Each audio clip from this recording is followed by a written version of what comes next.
Nice. We are here again. Yeah, boys.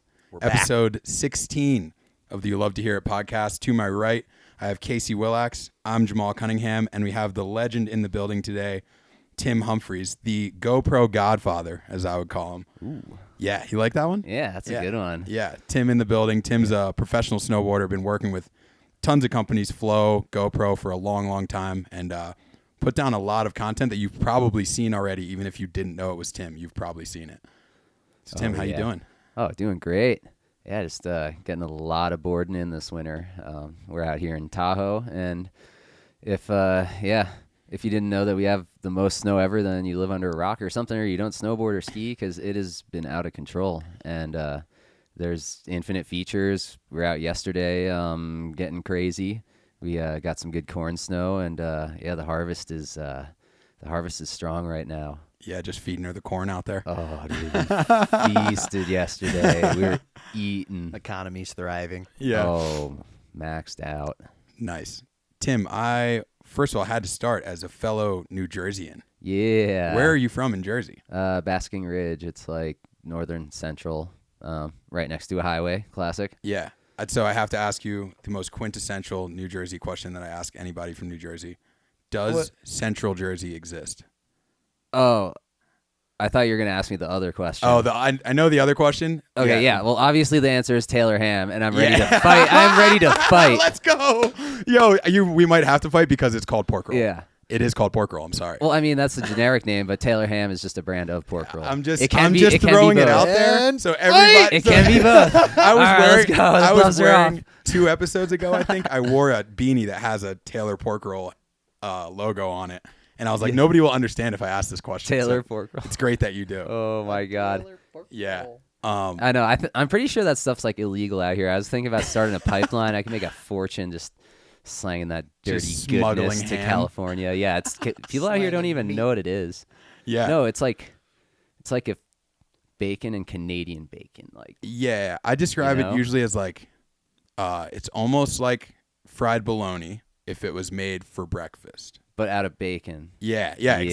Yeah. It's very difficult to explain, but anybody who hasn't had it, you need to go to a New Jersey bagel shop, preferably South Jersey. Yep. Taylor ham, egg and cheese on everything bagel. They do salt, pepper, ketchup, but like I don't need the salt. I don't need the ketchup. Hit me with some pepper. You don't need the ketchup? I'm a big ketchup on eggs guy. Nah, Wait, I don't like ketchup not on eggs. Canadian bacon? Is that No, what No, it's like dude. It's like Don't you dare. imagine if Canadian bacon was made out of bacon.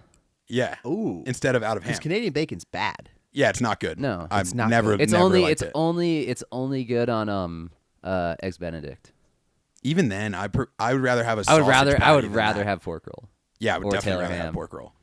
Oh, Preferably you called it pork roll, though. Well, Did you see because that? You pork said roll slip is right the there? name of the generic thing, and Taylor ham is the goated brand of pork roll. Yeah, but I mean, do I call all shoes Nikes? Maybe sometimes. They're the goated shoe brand, in my know. opinion. Do I call all shoes Nikes? I don't know. They're shoes. Maybe. The brand. But there's like Yeah. 10 million brands of shoes where there's literally Taylor ham, and then there's like one other brand of pork roll. Yeah, that's fair. There's only 2. That's a strict I Jersey don't thing. know. Oh, it is. I'm from Connecticut. I just found out about this right now. It's very strict New Jersey thing. Typical New Like- Jersey things. You'll ask Yeah. Taylor ham or pork roll. You'll ask what exit are you from? Because people, especially if you live off the Parkway and not the Turnpike, like people Oh yeah, will say, what highway is the real question though? 'Cause Yeah. there's like 18 million highways. Yeah, I don't even live off either one of those. yeah. But I'm still have right an off the exit. Parkway, exit 40, baby. Oh yeah. 609 represent. Yeah. Yep. 26A baby. Yeah. Where would I be from? I mean, you're One an- of those rest stops. you're an where I 860. almost made it, and it's like midnight, and the lights shorted out, so I had to pull off. all the CT rest stops that all have the Dunkin'. They're all those little pull-off ones. It's just like a gas station and a Dunkin', and then you're right back on the highway.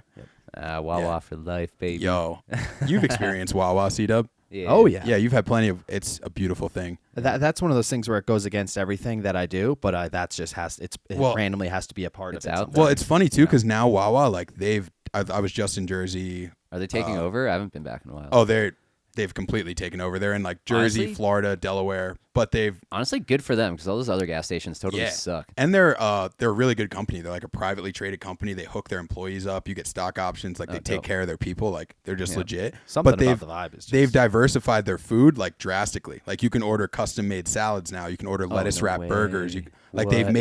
made healthy options, and it's all 24 hours. Oh So my instead of you God, going to dreamy. McDonald's, it's like you're on your way home, blah blah blah. You stop at a Wawa. Yep. You can get a salad. You can Fill get up something. the car, fill up the belly. Yeah, fill crazy. Your, That's fill literally up your neck. culture over there. Oh, dude. wow. Like Wawa going is- to Australia Wawa is and doing max Vegemite Bro. is like, on white bread. I literally did that in the vlog, and people were mad. They went against everything. Oh, because you're supposed to Keto, have it on a different type of bread. No, you're just me, and everything I do isn't Oh. eating white bread in the morning with like random paste on it. But like when you're in an area where the culture's there, you have to embrace that. And it's like I actually feel like your body does different things with it than Yep. if you're just like sloppy at home eating white bread. But if you're like in Australia with Australians that are like, you got to try this Vegemite. Yeah. This is how we do it. And like literally Jersey has the same exact thing with Yeah.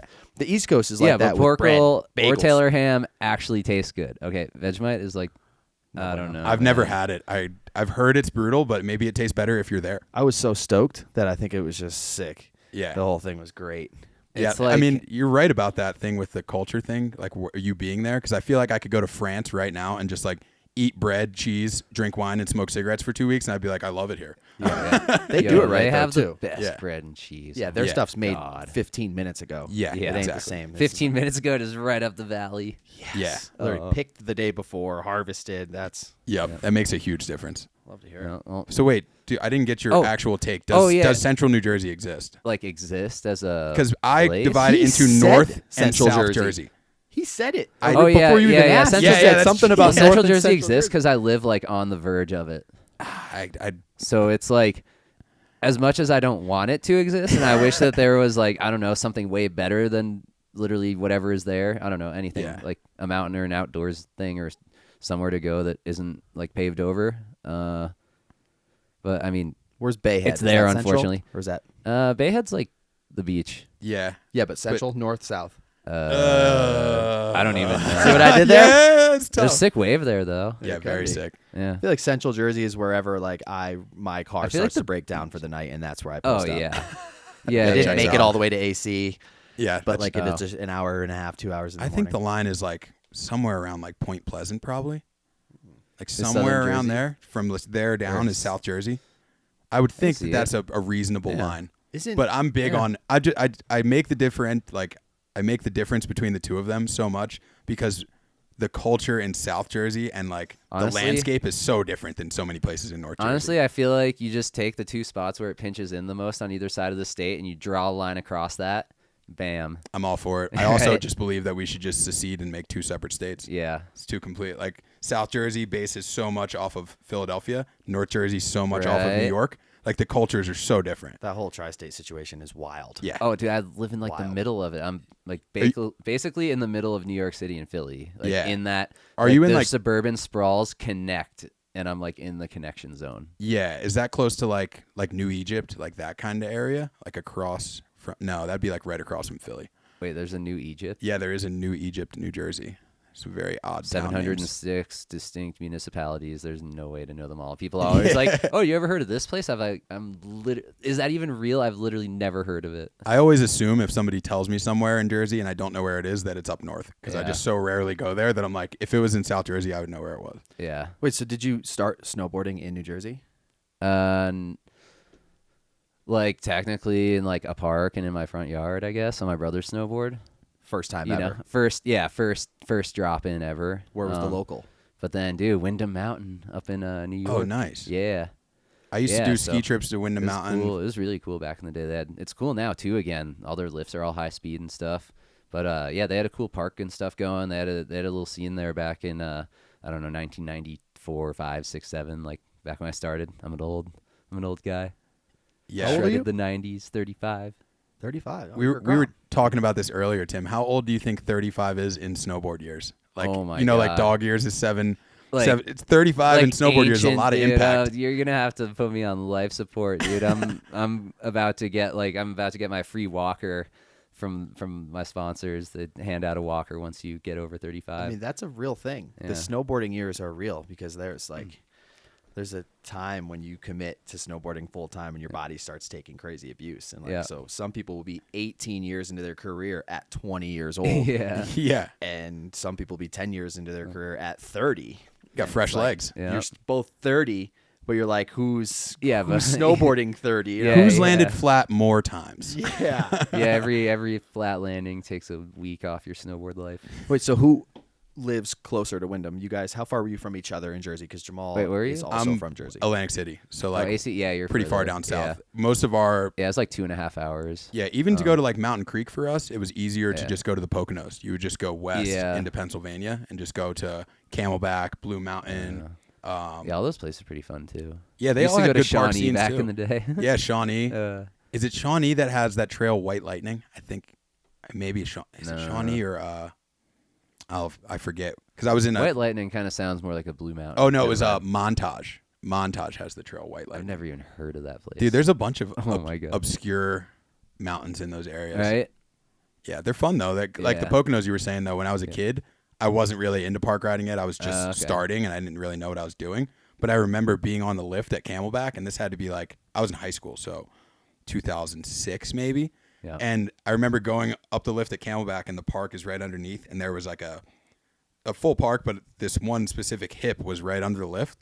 And I saw all these kids, and it's like '06, so a bunch of the kids Yeah. are thugged out, like yeah, yo. gigantic hoodies, Oh, and like dude, I for sure had like a triple XL hoodie and like some kind of like chain necklace with a spinner or something. yeah, you know. So Oh, the widest stance. I remember seeing those Sick. kids and not knowing that part of snowboarding existed yet, and just like being on the lift and being like, "Yo, what is this? Like, I want in on that." Yeah. you know. Oh, dude, mid 2000s snowboarding was dope. Yeah, I think I said it last episode too. I call it like the Golden Age, and I don't know yeah. if that's just because I was it's there. literally what it's but commonly known as. yeah, You're- it's 100%. a beautiful thing. yeah. Like, Oh my god. It's the time when snowboarding had so much money from big companies that they didn't know that it wasn't Yeah. actually going to work out for them. So they were Yeah. just dumping hundreds of Yeah. thousands of dollars everywhere. Yeah, it was all Yep. the late 90s till like mid to late basically late 90s up to 2008 when there was that stock market economy whatever thing yeah, and everything took a crap and then the whole landscape changed with like social media kind of taking over and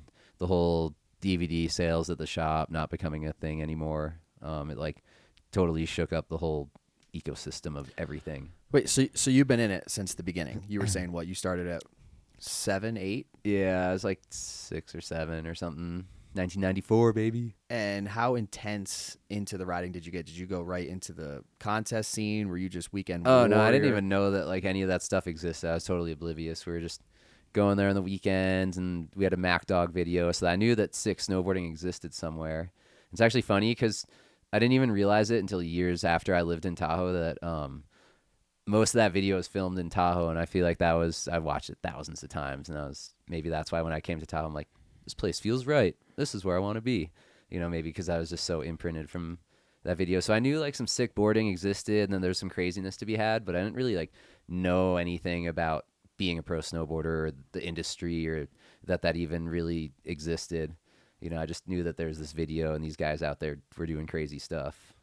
So when did you have that turning point where it went from just kind of a hobby to actually moving to a so- mountain or taking it seriously? So I didn't even competing? know contests were a thing. And then one time we showed up in the mountain, there's a big air contest. And my dad was like, oh, you like big air? You should do the big air contest. And like, we literally didn't even know what a big air contest was, but How old were you? I don't know, like 11. Okay. And so we entered the big air contest, fully not knowing what a big air contest is. Okay, so I'd been snowboarding for a few years, and I was like pretty good at it. You know, I took off pretty naturally. Like the first day at the resort, I was ripping around. Pretty sure I did a double black diamond of ice moguls on my first day. You know, little falling leaf, like 7-year-old me, but you know, you were I was out there. I was getting around. Yeah, definitely. Second weekend, I think I was like trying to do like 360s off the little park jumps and stuff. I was like, you know, because I used to jump on trampolines and flip off diving boards all summer. So, you know, I wasn't like afraid of, you know, getting after it a little bit. But yeah, anyways, big air contest, huge cheese wedge step down. It was insane. And like at this point, I'd like been doing like 360s off the little like 10-foot jumps in the park or whatever, but I'd never seen like a 40, 50-foot cheese wedge before. It was just straight step down. And I was like, what? and like, I don't know. So I stared at the jump forever. And then I don't know, I like went up to the top and I was just standing there and like all these older kids were like are you going to hit this? And I was like, I don't know. I've never really hit anything this big. And I'm like, I don't want to like not make it. And someone was just like, oh, just follow us. And if you're going as fast as we are, you'll just make it. So I was like, really? Well, the older kids probably know what's up. Okay. Like I just blindly agreed to it and did it and made it. I was like, oh, holy crap. And it was kind of like, I don't know. I wasn't that afraid of being that high in the air because I'd spent a lot of time jumping off like high dives and stuff and doing flips. So I was like okay with being in the air like that. And then yeah, contest time, dude, I ripped a front 3 Indy off the toes. It was the craziest feeling because I'd never tried off anything like anywhere near that big. And I just laced up.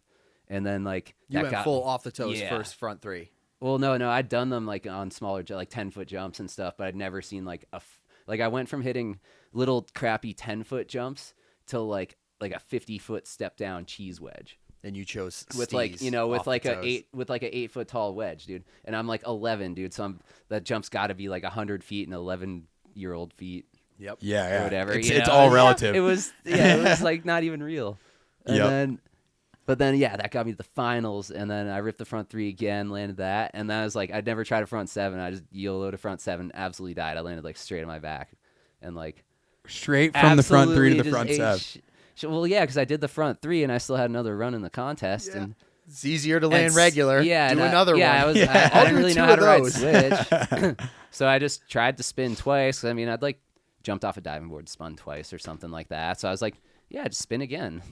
And That's then- crazy for and then, you yeah, to be that early into absolutely. it and just Yeah. be like, I'm just going to go dude, for another one.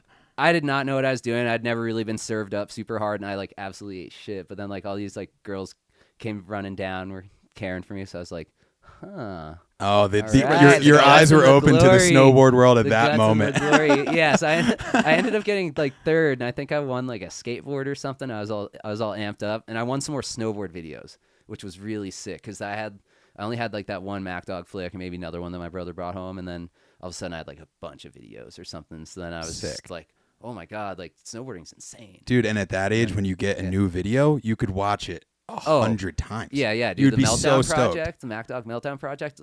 Like I watched that video hundreds of times before the first time I ever snowboarded. Yeah. So it was like my brother brought it home, and then that was like the end of the season one year, and then I went snowboarding the first time next year, but I had it all summer, so that's all I watched ever. Yeah. So Dude, I mean, I got into over and over. snowboarding pretty late compared to some people. Like, I didn't move to a mountain until I was like 18. Yeah. But the year that I moved to the mountain, same thing with seeing those kids at Camelback all thugged out. Yeah. The year I moved there, Tech 9 Familia had just come out.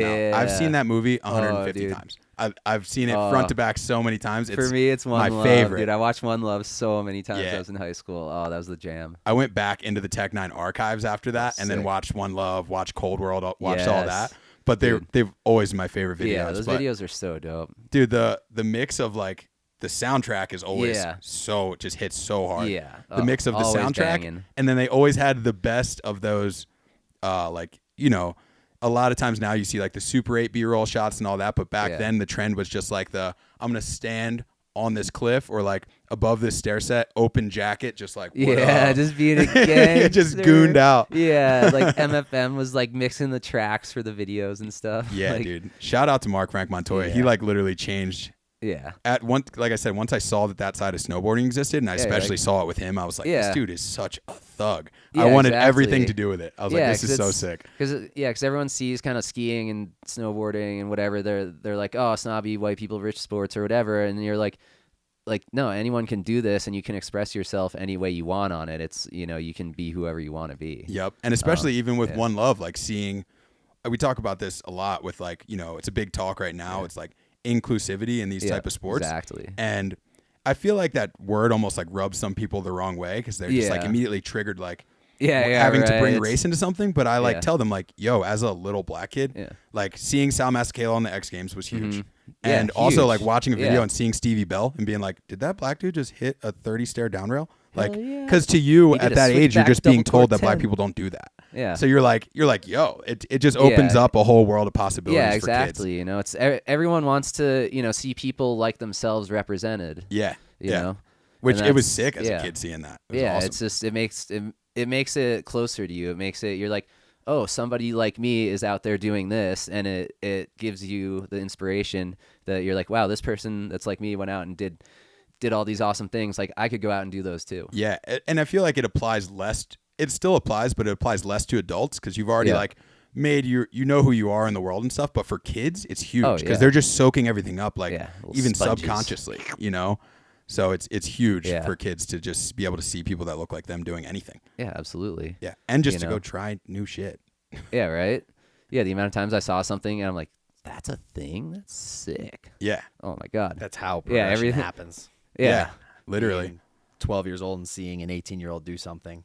That's like the little brother, older brother syndrome where they both start skating at the same time, but the younger brother's 2-3 years younger and he's doing all the same tricks. And he's trying to get love from his older brother and his friends. Because they're like, you can't come skate with us or you can't hang out with us. You're annoying. And he's like, well, what if I kickflip this 5-stair? You're going to have to bring me with you. Yeah. You're going to They get mad when you do that anyways. Yeah. Dude. Like, damn it, now the little kid's better than we are. Like, you can't skate with us no matter what. Yeah, dude. Definitely need that. Yeah, I have an older brother that's like significantly older.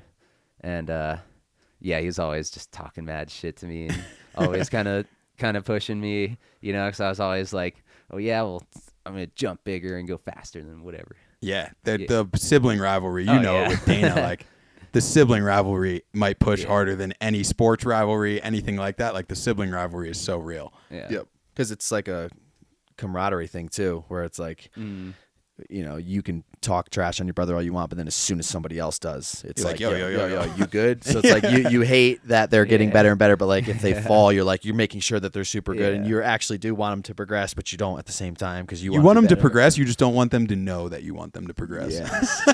You just don't want them to progress faster than you. It's inevitable. Tim, when did you? So we got into your first contest and stuff. When did you first start like picking up sponsors? I feel like you've been with Flow forever. Yeah. So we could probably speed run this one a little bit. But so anyways, because of that first contest, just went home, whatever, was all juiced. Yeah, I won a skateboard and some videos and stuff and a bunch of stickers and whatever. Went out the next year and there's like the random weekend we went, there's some Burton demo happening and the Burton rep kind of hunted me down and was like, yo, you're that kid that like got third at the contest, like against all the older kids. It's like, we want to hook you up. Oh, so sick. then rode like kind of rep road and worked my way up to team manager, kind of hook up from Burton, did that for like 10 years. And then one day out of nowhere, I was like, just got out of high school, was figuring out I'm going to go to college or maybe I should just defer because I'm probably just going to cut class and snowboard anyways. So I might as well just, not beat around the bush with that one. And then, out of nowhere the summer between, like right around when I had like a month or two to make this decision what I was going to do with my life. And then Andrew Muddy just calls me up out of nowhere and was like, yo, you want to ride for Flow? And I was like, hell yeah. And he just offered me like golden opportunity. Had a little bit of budget to travel, everything like that. And so took that opportunity and ran with it and picked up some more sponsors, more contests, happened to land some good runs and keep like top fiving a lot of things. It's like I never like won too many big things. I was always like getting second place. It sucked. But I was like, I have so many insane second places. I would lose to the most absurd people like Travis Rice, Sean White, freaking Chaz Goldemont, Torstein, Arrow Etala, like those are the people who I have like second places to. That's a pretty worthy second place. Yeah, I know, right? Yeah, so even though I couldn't pull out any big wins really, like I won a Grand Prix when I was in high school, like the first Grand Prix slopestyle, so that was kind of cool. Oh, sick. And I won like the rookie air and style challenge, but that was like kind of the rookie event that won me a spot into the main event. But then when they did that, the jump was super gnarly and like everyone got hurt, and that didn't go too well. I'm sure Flo has obviously been good to you over the years if you've been with him for this long. Yeah, so Flow's been awesome. They keep on charging. They actually, for as much as people people love to hate on Flow for whatever reason. I didn't want to bring it up directly to you, but I will fully call this out because people love to hate on Flow. Like I get random hate mail on my DMs sometimes. I just want to tell you that Flows are fucking whack. Like people just hit me up just to say that. That's like so like harsh. people will make like they'll do it on alternate accounts too. That's not like even attached to their main. It'll be like some like random burner account. And some stuff. egg profile. Yeah. You just send them a clip of a banger that you put down the day before on I'm like, Flows. have you guys not seen all these things that I've done on these bindings? Like, there is, like, the average person is not even touching that kind of riding. And it's like, the bindings work great. They're absolutely fine. They're amazing. And it's, people just want to hate on them for whatever reason. Yeah, I had a it's pair of just flows super back in funny. the day. But dude, they keep getting better every year, man. It's amazing what the designer Lucian does with them. He cares a lot about the products, and we're always trying to make them better. So, Yeah, they had that one. There's one incident ever, okay, where Lego gets destroyed on that jump in the Bondage. Oh well, remember? that wasn't even that's not even a flow binding thing. Okay, first of all, the base The- plate. it's first, the base it's a plate disc 140-foot jump. Well, the base plate disc shattered, which is like if you've ever ran any plastic base plate discs, those things break all the time. Like I used to do that on Burton bindings. Like I did that on both bindings in one double line. Like I used to shatter like 5 or 6 of those base plate discs a season on the plastic ones. I do the same exact thing. It's like, you can run the metal base plate discs, and then that won't happen. But yeah, everyone like calls that out. They're like, "Oh, it's the flow band." I was like, dude, he like went over the bars on the most massive jump ever, and like probably would have broke his ankle if the base plate disc didn't break. And that's a lot of bindings have a certain.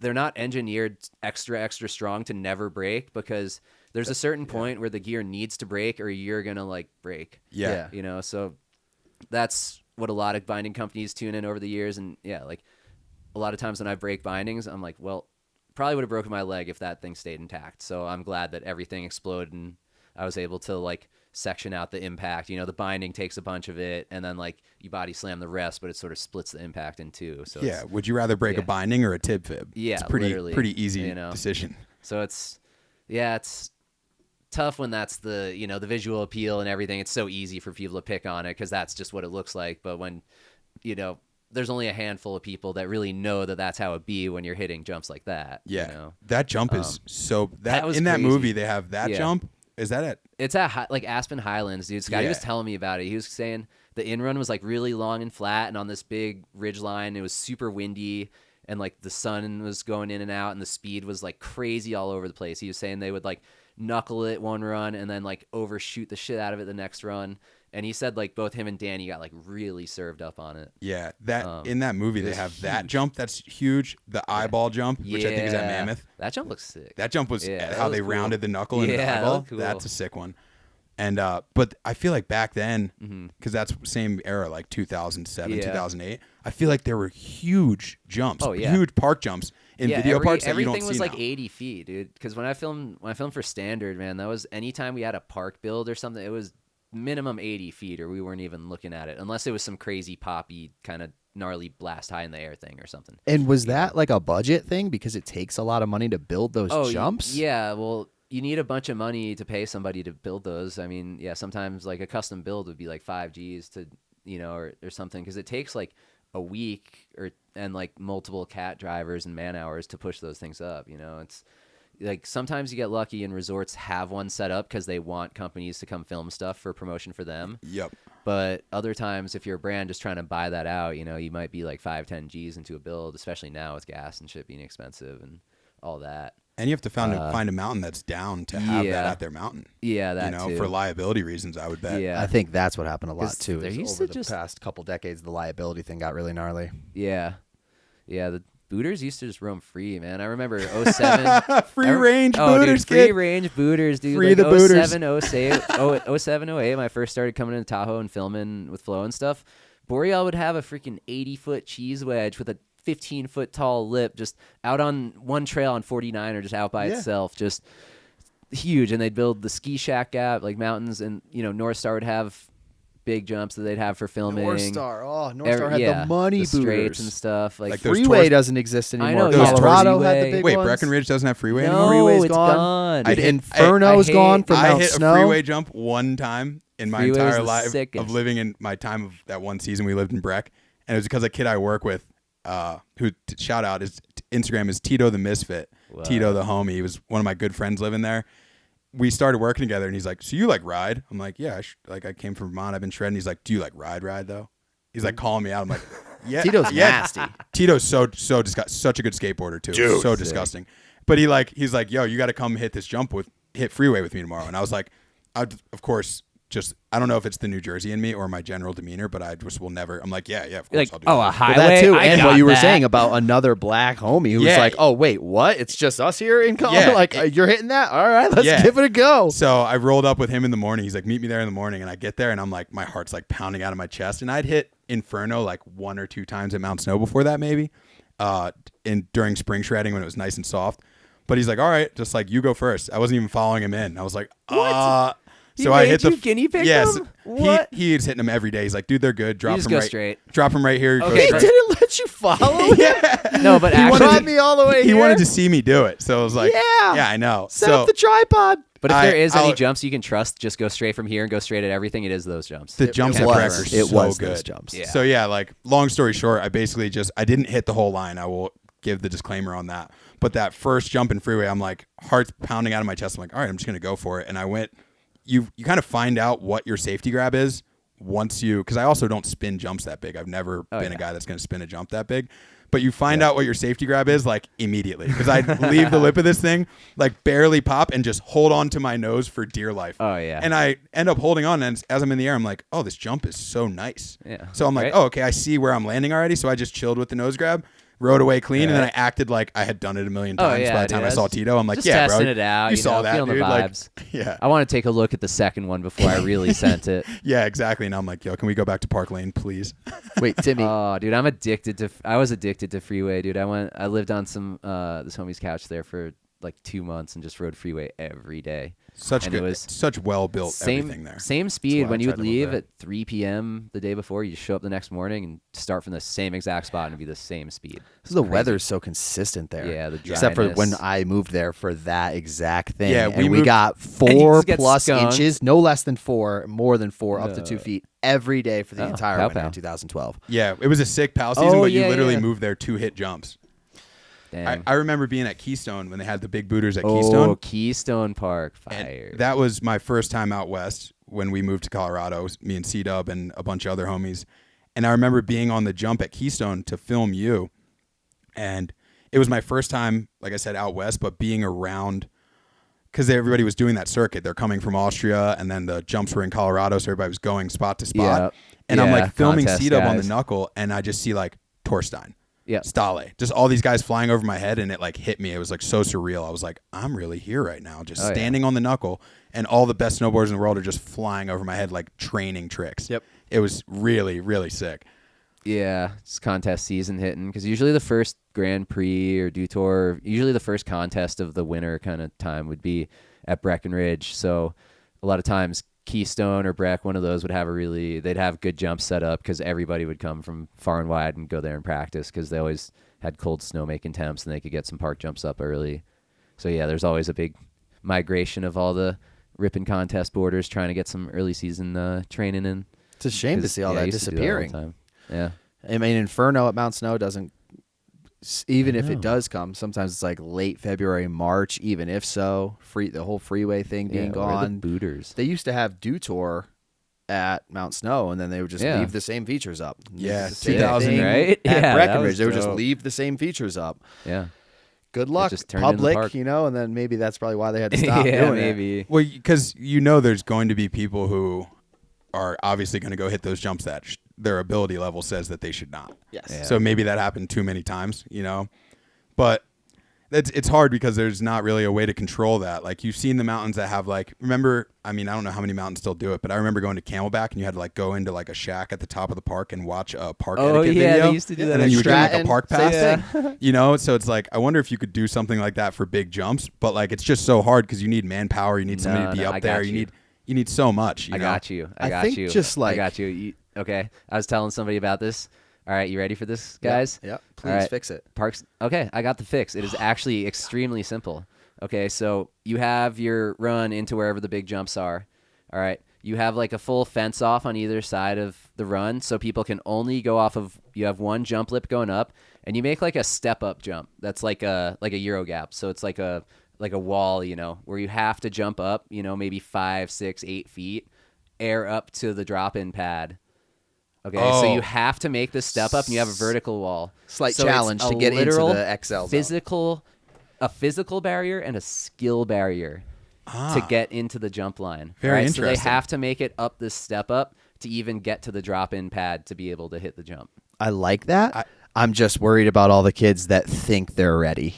Well, And find one out- dude they'll- clips it, another one bails out, stops, 3 are coming in, Yeah. triple body pile I tell you up. what, they hit that wall, they'll figure out real quick. Yeah, that they exactly. Were I'm not going ready. to say they're going to find out they're not ready real fast. But when you're nuking in and they clip a toe edge and they're in the actual takeoff, Just and go now over you're 'em. jib bodying, now Well, it's people like- became features. It's like wide. I'm not, it's wide enough where you could just, Okay. take, make it a couple cats wide, but they still, you have to air up to it to get up. There's you no could other way almost up. kind of transition quarter pipe Yeah. style so that it just like filters them out Yeah, off totally. to the small park, Yeah, That's, there might even be a little exit slide tunnel that, puts them out on the bunny slope. That's good. I might need to implement that. I like that a lot. I was Yeah. thinking just kind of like act like it's very strict and you have to do, there's a person at the top and you have to go down to the bottom and go through the computer thing just to kind of deter the people that are like ski racers that might have went through it because they were on their way down, but they're like, I'm not even going to deal with that right now. It's like when we're sneaking into somewhere. It's like, is it Yeah. even worth it? Like it's a whole situation. If you were on the fence, that might just be like, you know what, it's not even worth it. Yeah. Yeah. But really the homie at the top's kind of just like super lax and lets anybody through, but it looks like Yeah.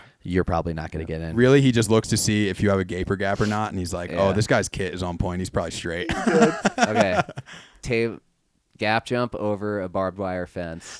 Yeah. Barbed wire fence across the run, and there's just a giant lip across the whole thing and a landing on the other side, but you have to like ollie up and over the barbed wire fence. Yeah, no liability issues there. No, yeah. We're going to have to start up our own There. insurance company now and start sponsoring Well, these you just have rubber spikes on it. It just looks like barbed wire. Oh, faux Yeah. barbed wire. Yeah. Fugazi. Yeah. Tim, I got a random question for you. First time you roll up to a stray 80-foot booter, feeling good, conditions are right, you're going to hit it. Straight air or spin?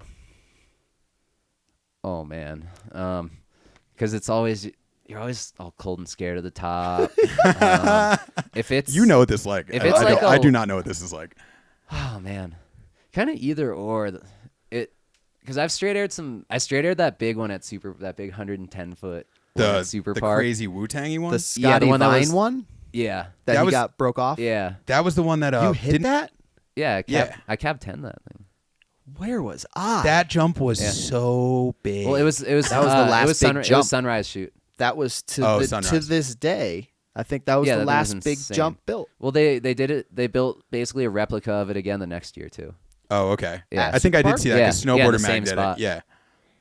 What? I thought that was the last year that- of that Super year- No, that was the second to last. That year at Super Park, I think. where they Yeah. first built that jump, was the first time that I think a lot of people, myself included, Yeah. saw Fridge. Because Yep. there was a talk Yep. around Super Park because a lot of people didn't know who he was, and everybody's like, yo, who is the dude with the backpack? It's cool borders, baby. And he was just destroying everything, and Yo. that huge jump, he did a front side 180 on it. Yeah. Like off the heels, Yeah. gangster, just arms Yeah. hanging out. I was like, what an That is the insane trick scariest. to do on a jump like that. yeah. He did What a a- layout backy too, right? A single? Yeah, Or or a I think he did single- a single, and then he did the double where he laid out the Just- first one, or he laid yeah. out the second one. Yeah, Yeah, that's sick. he was going off, and Yeah. him, Haldor, their whole crew that I remember through that Yeah. whole Yeah. Super Park, they were just like charging, getting hammered every night, Oh, and then yeah. being back at Sunrise Shoot charging harder than everyone. Oh, It yeah. was That insane. like, was that kind of like a little mellow return of Haldor? He was like gone for a little bit, and then he Yeah. came back and was just like, oh, he got way better, and he's already Yeah. been the best. And he was catching heel edge, rodeo back seven, Yeah. water thing over like just the biggest features. I remember, he was with Frank April and like a bunch of the Canadian boys too, and they were Funny story, me and a bunch of the homies were literally like about to fight a bouncer at that Super Park because they were kicking Haldor out of the Oh bar. yeah, because he like ripped down And the he was chandelier. like, yo, from get your the hands off him, dude. chandelier. Oh, yeah. I think ripped it out of the ceiling. that was the last one because the year before, I think the first year they had that big jump was Haldor broke his ankle trying like a backside triple 12 or 16 or something crazy like that, and I drove him down to SoCal, the hospital, or to a good, super good like orthopedic doctor or whatever because he needed surgery or something. Yeah, that was a So- wild one. That so one I where think he talk to him won. about that. Did he win the one the last one at Mammoth? It was the one where he won Super Park standout Yeah. because that was the time that I think everybody was yeah, I carrying think him that was through the the last one at crowd. Mammoth where they had that big scary hip that had the back cut off and, And homie went off the back side of Japanese it. kid went, yeah. went I took heels, one caught his look, heels yeah. at the top and went Yeah, flying went off over the back dude. side He of it. dropped like was 40 feet to fine. flat. Dude, and he was like fine, dude. Like, well, I he, thought I he mean, was- he like broke his ankle or something. I but, like, literally thought he was dead. literal was dead. Fine. Yeah.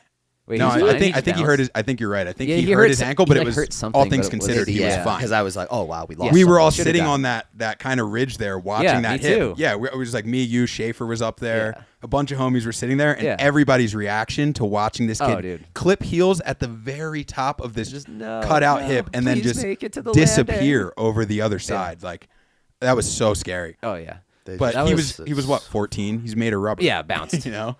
Dude, day one, first run, going up the chairlift, I took one look at that thing and saw how skinny the top was and the wall in the back, and I was like, hell no. Yeah. Like That I was am, when they cheese wedged out the whole hip, Yeah. right? And it was like, dude, Yeah. even how the is that homie even who still built sitting it said there? it was terrifying when he was like shoveling out the transition at the Oh my top because God. he's like 30 feet up. Like he could get injured falling just shoveling the top of the lip. Yes, just sliding down. Yeah. Oh How my God. insane is that when you're at risk of injury while Right. building the yeah, feature? while building it, dude. Yeah, they went all out that year. It's crazy. Yeah, that was such a good time. That was such a crazy experience for me because Yeah.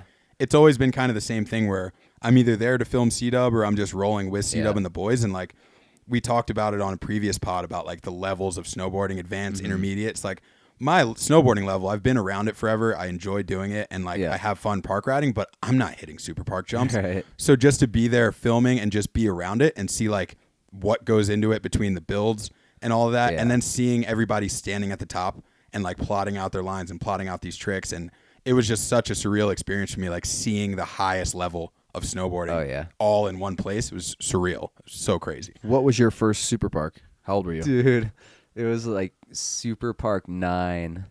Yo, I've I came in at survived- 21. I survived like 16 super parks, dude.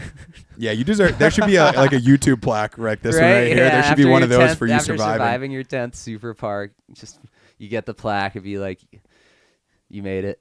Yeah. Wait, so how old were you? What was the first one? Where? I think I was like 18 or 19, 17, 18, 19, some kind of age like that. I was still riding for Burton. Is that Lake Louise? Where's not, that? Where's that? Yeah, up in Banff, in Canada. Oh, okay. Oh my gosh. So they did it 2 years at Lake Louise. So that was the second year they were there. It was like they had this big scaffolding thing with like a barrel people were bonking, and there's like a giant, like there's like a quarter pipe with scaffolding on top. You could bomb drop off one side. There's like a hip with a barrel bonk like 20 feet up on some other side. The quarter pipe had like a box like 18 feet up or something crazy off the lip of the quarter pipe. And then they had this mega step down. It was maybe like 85 or 90 feet, but it stepped down like 25 feet. It was like Whoa. a fat drop. Like it dropped away like crazy. I hit it. I think I straight aired it once. I don't even think I tried to spin it. That jump was like out of my league because I'd hit some big jumps, but never anything of like that size. I might have tried to front 3 it or something, and I just couldn't put the gear down. I don't even think I was on big enough of a board. I was on like a 154 or something. Yeah. I didn't know that you had to scale up board sizes for that. But they had some other really cool jumps. So this jump that was like a lip and then a big flat deck, and then it had this weird cutout. So you kind of hover this deck, and then it would like drop away, and it would drop out to the landing. And Yeah. that jump was really cool, and they had a really cool hip. That But was- yeah, it was mind blowing. One of my favorite things about Super Park 2 is not just the size, but like how they would Yeah. just have, Woodward Tahoe had their section, Corinthia had their Yeah. section, and getting to see park builders who are outside of their home mountain and they're coming there to build the most creative, cool setup that like fits their brand. Like they're like, oh, this is what we do at Corinthia. Let's bring it to Super Park, make it bigger and make it interesting. Like we'll bring our style into Super Yeah. Park, Yeah, because some of the mountains are kind of limited by snow and stuff. The Corinthia guys are amazing builders, but they don't have the most snow to work with. And then they get out somewhere where there's endless snow. They really get to go to town with it, which is cool to see. Or restrictions or something that they might have at the Yeah, mountain for what they totally. can build. Yeah, there's no rules at Super Park, dude. Pat Bridges Dude, calls everybody. He's like, yeah, build whatever the fuck you want. Yeah, it is so scary, man. Like every time I was there, just every jump is so fucking terrifying. Well, wait. dude. I think Like, there's a it lot of is- people that are listening to this that since there hasn't been one might not even truly know what a super park is while we're It's just sitting here exactly talking about what it for it that sounds long. like. Yeah. Super Park. Yeah, so correct Park, me if but I'm wrong, super but size. Super Park began by Pat Bridges when the Snowboarder Mag was just basically sending invites to all of the biggest mountains that were crushing it throughout that year and trying to get their best, not only cat builders, but a couple of the guys that hand shape and everything. And so say Crystal Mountain, Corinthia Parks, Copper, they invite them out as like separate teams. Then they get an entire resort to close off an area from the public where each mountain is able to build with their team their own specific feature or 2 features. And I guess it's like a couple hundred of the best riders in the world that are invited, invite only. And it's like, as much as it's kind of a contest, it's just trying to push the sport of snowboarding and get everybody together. Super sunny, so much stoke, and just like basically Oh yeah, big photo. wrap shoot. up the whole season and just have everybody together in such an amazing area to try to push the sport. And that's exactly what it had done. What was your favorite super park you'd ever been to? Oh man, maybe the first year at Mount Bachelor when they had this one really good. They had this one really good jump. It was like the perfect like 80, 90 foot step over. You could go like a $140 down the landing, and it was still chill. It was just a carefree, sick airtime, just like really fun, trick-friendly jump that was huge. Step up? Kind of step over-y, but then that was when they introduced the step-up jump too, like that Boreal built the step-up jump. Was that the one-footed double backflip jump Scotty Vine did? Was that year? I think it was the first year when it was kind of smaller and it only had the one step, not the year where it was like 2 steps with the trees in it. Okay. Is that the one that jump was Mamba sick, did the too. triple backflip on? I think that was the 2 steps with the trees. That was the Okay, second the triple Bachelor black year. flip. Sorry for that, Ooh, Mamba. yeah. Yo, I was Shout out Shred Mamba, my I was boy. in the landing staring up at him because I had just did a double rodeo 10 nose grab off that, and I landed and rode out, and then like 1 or 2 people after me, Mamba comes through. Triple blackie. He comes in Yeah. so Triple hot, blackie. dude. See, He like went in huge anything and I see of stomped him, it, dude, and just rides right up, just high-fived him. Dude. he It was comes in sick. so hot. Yeah. Just mocks into Blasted features, it. dude. Yeah. So that was 15 then, right? 14 or 15? Yeah, it had to be somewhere around there. I don't know. Right? Usually I black out at Super Park. Yeah. Booter drunk. Because the first one that I went to with you was at Seven Springs, which was in like 2015, 16, because we were living in the Bears Crossing house. Mm-hmm. So I think it was between then and when we got out west of Mammoth. I think. Because that's also the one. No, it was before those. Oh, it was before those. Yeah, because the Hood Meadows one is the one between when you have the clips in the yellow Dank Habits hoodie. That was wild. That was my first super park ever, and you were owning it. You were insane. Dude, build a booter and Timmy will come. Oh, yeah. Build a booter. I know, Yeah. I'm addicted to the airtime. Do you have a favorite trick, either from a super park or that you've ever done in your life? Favorite clip? Ooh. Dude, I got two pretty favorite-y clips this year. Oh, man, there's so many clips. The Dude, guy's you have- 35 and he's still You're- putting down the best you're tricks of his asking- life. We have to I'm bring like, up the I gotta brain through like 20 terabytes of clips. Oh my we God. got to bring up the Oh, clip from yesterday. Yeah, the double Oh rodeo. my Yeah, God. the double rodeo Are you 10 saving that nose for grab something? came back. I don't know. Yeah. Timmy's- Because that was Maybe, epic. yeah. That's actually what I love about Tim. He's not really like saving stuff. Anytime I've wanted a clip or anytime we've been on a trip together, Yeah. like Tim has a completely different style than me. Like I try to get every single clip the whole day and put everything to kind of document it. And Tim literally will work on all day for the clip, which I forget is all the other stuff. Just so get the one sick. Well, one. it's hard to edit when you have, like that type Just of the camera, clip, that type of yeah. GoPro, and you got to like frame out each Yeah. clip. So it was dope. Whenever we've done any like tours together, we did that CBD tour. Yeah. Oh, that's so fun. Tim was super down to where I'd be grinding all night and he'd be grinding all night for a couple hours just to get me like his 3 or 4 clips from that day that I could incorporate it into. Gotta make them banger. Ooh, that was good. It was a good Yeah. combo. And I'll spend like half an hour just editing one clip to make it like perfect. All right, you got to give us a clip. Favorite clip? Okay. Favorite clip of all time. Dude, favorite clip of all time is so hard. It's a heavy one. Yeah, I mean, you have thousands to choose from. More than that. Yeah, literally. Oh my God, I know. That's a tough one. All right, I'm gonna start off with this year. I have 2 clips. Well, I got that double rodeo 10 nose grab yesterday on the corn snow jump. I'm just hyped to do that trick That again. was 'Cause it's been like 8 years. groundbreaking. But Didn't you then do that Yeah, that was at to MVD 12? one. No, I never at went the to Beaver 12. Dam? You were I- trying it that year. I like think I ended up like over rotating a few times, almost going 12. But I don't know did I ever get it then? I don't know if You I definitely got the booter backed down. up Vertigo 10 there, nose Yeah. grab. That trick's so tough, man. It's like with the nose grab, it doesn't come around right most of the time. But I started doing more Wildcat style, and it kind of works a little bit better. It comes around more boltsy, but you might catch your toe edge and die. Mm-hmm. But then I did this other thing this year.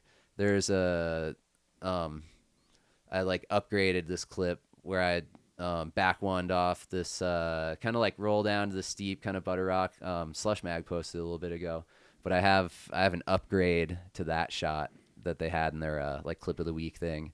So like I did this back one, like cranked nose butter down this thing, then off a half cab off this cliff. But I have an upgrade to that one that I'm really excited Okay, about. I like it. He has a favorite clip, but we're leaving it with the suspense. I like it. Yeah. Well, I mean, I can't give you guys every single shot that I did. I mean, we just watched last night. We were going through your Instagram. We watched the GoPro clip of you throwing the GoPro on the front three. We were frothing out in here. We're like, died. I had no idea that thing. dude, that thing was gonna almost hit kill you in the me. head. It Yeah. almost hit you in the head. Oh, yeah, I almost got skewered. Yeah, so we were like talking all about that, and like I gotta catch it. the variety of GoPro clips that I've seen you get. Like, you've obviously had a long-standing relationship with GoPro. Like, Yeah. I used to work at Jack's Surfboards in Huntington Beach, sick. and they have a GoPro stand. Oh, and yeah, all the time the I'd be like, "Yo, that's reels. Tim." Like, Yeah, I the know that demo guy. player. Yeah, Sick. so like the clips that are playing on the GoPro things all the time, you'd see Yes. Tim like front 7 seatbelt off of a cliff somewhere. That holding the camera, filming myself or something. So I wanted to ask you about that. Like, one, are you still constantly looking for new ways to evolve the GoPro shot? Oh yeah. I feel like I'm you just- have to. Yeah, you got to keep things interesting. It's like I have so many freaking POV and handheld shots of me doing like back sevens. It's like I want to just any opportunity I get to do something different than anything I've done before, I definitely take it. Yeah. Or any random stupid idea, as long as it's not something that I've done before, I always try and chase after it because I don't know. Sometimes like the stupidest ideas end up being so sick. Yeah, you're never gonna know how good it and is unless yeah, you film got to it. keep it fresh, keep experimenting. It's definitely. Sometimes I'll find year after year I'm kind of filming the same shots over and over again. I'm like, I need to do something different. Yeah. So yeah, I like switching it up and Yeah, just we did that one trying- at Hood. trying new What things. did we do? We did like a front 3 pass or something? Yeah, we did like a front 3 and tossed the max to you. You were in So we- front and you front 3'd? Or no, I think you were in front. You were doing a back one or something, and I front 3'd and I threw it to you and you caught it. Oh my god. You guys are just Yeah. out here playing sports in Yeah, midair. we're yeah. We literally got Oh, a dude. clip. I got to find that one. Yeah. Wait, so how did the whole Touchdown. GoPro thing start? Because I bought a GoPro off the internet and GoPro, what model? HD Hero. Wow. Yeah, way back. And I just I had this idea where I'd seen kind of like some of the old robot food movies, and like those clips of Zach Marbin kind of filming themselves with like old handy cams with depth lenses, and then I was like trying to do that, and then somebody told me about the GoPro, and I was like, holy crap, this is the thing that's perfect for doing this. So I bought it and I filmed one video, just me testing it out for a couple of runs in the afternoon at Mammoth, and then that blew up like crazy, and then all of a sudden I had a contract with GoPro. It was, And it blew just up. It just did itself. I just threw it on YouTube and it just went huge. I was gonna say, was it on YouTube? Because Yeah. that during those days, it's not Yeah, like you it were was- posting IG clips. No, It's like, no, it was IG just started existing. I think right around then. It wasn't even. You couldn't even put videos on it yet. That worked out pretty good for Yeah, you, Tim. yeah. So that was like 2010 or something. It was. that was Kind the of- first time that you got sponsored by them. was Yeah, 2010. from GoPro, yeah. So it was kind of cool because I was like, I didn't really know what I was going to do with my snowboard career. I was pretty burned on contests. But I just won the Eddie Wallride Invitational, and then I'd like film that video like the day after that or something, and then Super Park was about to be in like a day or two. So I was kind of like on one. There's a bunch of hype out at Mammoth. And then the day after I filmed that video and put it out, I overshot a 10-foot jump and destroyed my ankle and was out for like half a year. Oh, it's always the mellow Just the- stuff. Yeah, dude. The unit, like I was getting way too ahead, and the universe just smacked me down. Ooh. Yeah, that happens. Yeah, I've seen that happen so many times where It's how it people be. that are so gnarly get hurt doing something so mellow. Like, remember Dude. when Brent broke his collarbone? Brent was Riding like, down the hill. Riding down the hill, popped a cab one, caught a toe edge, boom. that's how I broke my collarbone, dude. I was buttering, doing like 2 miles an hour, and just fell over and landed on my shoulder, and I was in the hospital. I mean, shout out collarbones for being For like 8 above pounds the of heart pressure or something. Yeah. 15 it's a pounds quick of 6 pressure, weeks, even with surgery. Yeah. Yeah. It's a good one, honestly. Yeah, that's rough. The ankle is a whole different situation. Yeah. That's I a had some foundational support. Yeah. Wait, so do you have we did your favorite trick that you've done clip? Oh, but yeah. Do you have a favorite like GoPro clip that you've like pushed the sphere of what's possible with a camera? I got mean, a I've lot of those to definitely sort through, done too. a lot of crazy stuff with the GoPros, but maybe some of the ones, just like the painter pull sweeps. Like a couple of springs ago, my homie Tim Richetniak and he's actually my very first shred homie ever from when I was riding at Wyndham. So yeah, shout out Tim Richetniak. But he actually lives just up the neighborhood from me now, a few streets up. But me and him went out and we had this like 12-foot painter pole, so we're putting the GoPro on that and doing these like crazy camera sweeps and kind of jumping sort of over the camera, and you get this really crazy kind of motion with the tricks. And so I did like just like a wildcat nose grab or something, just a little backflip on this hip feature, but it was really good light. I was wearing some cool outerwear, and just the motion of the shot and how it was just really, really cool. So threw that bad boy up on Instagram, got like 15 million views. So that's probably sick. my best GoPro shot because Yeah. it's the most successful one. There Thinking you go. about the outerwear tip, Yeah. one, I feel like you always have the bright kits. Oh, yeah, well, because when you're filming, dude, it is the bright kit gets the shot. That is something Huggy taught me back in the day. He was the Flow staff photographer before he was photo editor at Snowboarder Mag. But he was like, brightest kit gets the shot. Yep. Dang. When I order my kit for the next year, I think about Dossie. Yep. Oh, I'm true. not thinking about That's myself. Yeah. That's why I went full orange, man. Wow, 'cause- I'm so committed to just thinking about how fresh I look. But Oh, I'm also yeah. not getting huge clips, so I mean, And you might not look You fresh just if gotta we can't not look see you like because trees. you're blending in. True. Yeah, you just So- got to not look like trees. Which is yeah, true. all the Because kind of tough colors or tree colors. yeah, I know, right? I love like tree colored stuff, but yeah, if you're trying to shoot, you got to go bright, boy. I remember the Skittle one life. year at a super park, weren't you wearing the cheeseburger jacket? Oh my god! and the Bridges cheeseburger- was like, Tim, Cheese- you're lucky you're ripping because that Cheese- jacket is ridiculous. Oh my god, dude! The cheeseburger jacket was the greatest. Yeah. Were they paying you? Oh Was yeah. that a Neff jacket? Yeah. Yeah. Yeah. Yeah, it was like a R.I.P. full Neff. outerwear shell, just cheeseburger from like Dude, the chest yeah, down. it was no, it was like the top had like the seeds were like on the hood, 'cause it was like the bun, and that was the layers. So if you're actually like 5 feet away, it just looked kind of like a striped jacket. But then if you got like 15, 20 feet away, you saw the cheeseburger. Which is like So where it's everybody kinda, sees you Yeah, from. it's kind of Like 20 crazy. feet away. Yeah. No, I love, dude. People love that jacket. Okay, Yeah. for as ridiculous as it was, that thing slapped so hard. Yeah. Full Bro, kits sell. And Dude, I swear, well, the full kits are making a huge comeback. Yeah. People I swear, rocking that the thing full gave me white, full, superpowers. the Oh, yeah. matching kits. That's full orange, baby. yeah, you're big on You're the full mid orange. full Yeah. orange. It's He's MFO filmers right now. love me. Yeah. Abs- Here at YLTHI, we're big on the orange ourselves, so Yeah. we Yeah. salute you for representing the Yes. orange. Because yeah, I had a bunch of tree colored stuff the last few years, and filmers hated me. I bet. So yeah, that's honestly why I always wore like bright Skittle colored stuff. Because every time back with magazines, if you were bright, if I was wearing some like, if I was a Skittle out there, if I was tasting the rainbow, and my other homie was wearing camo, and we were just at some spot hitting it, and like. You both There's back any seven kind of it. trees in the background. We're kind of doing similar things or whatever. But like, if the background's anything but blue sky or super contrasty, like I'm 100% getting the shot run. Yeah. And even Strategic. when they're shooting single shots, popping the flash too, the bright colors just they separate way better. It just looks better in print. So that was always just beating in my head. Do you think that Brightest helps kid you gets get the your shot. clips from the filmer faster? Um, That's a No. process that everybody No. knows. Just Pays- waiting. Is Nope. there any tips that you have to Paying try to your get your filmer. clip? Ooh, paying your payment. filmer gets Oh, there you go. your Money clips talks. faster. Break Yeah. off the filmer. I did that the other day. Took a photo Yeah. shoot, and Yeah. as I was driving home, sent them a Cash App. They were like, you didn't Yeah. have to do that.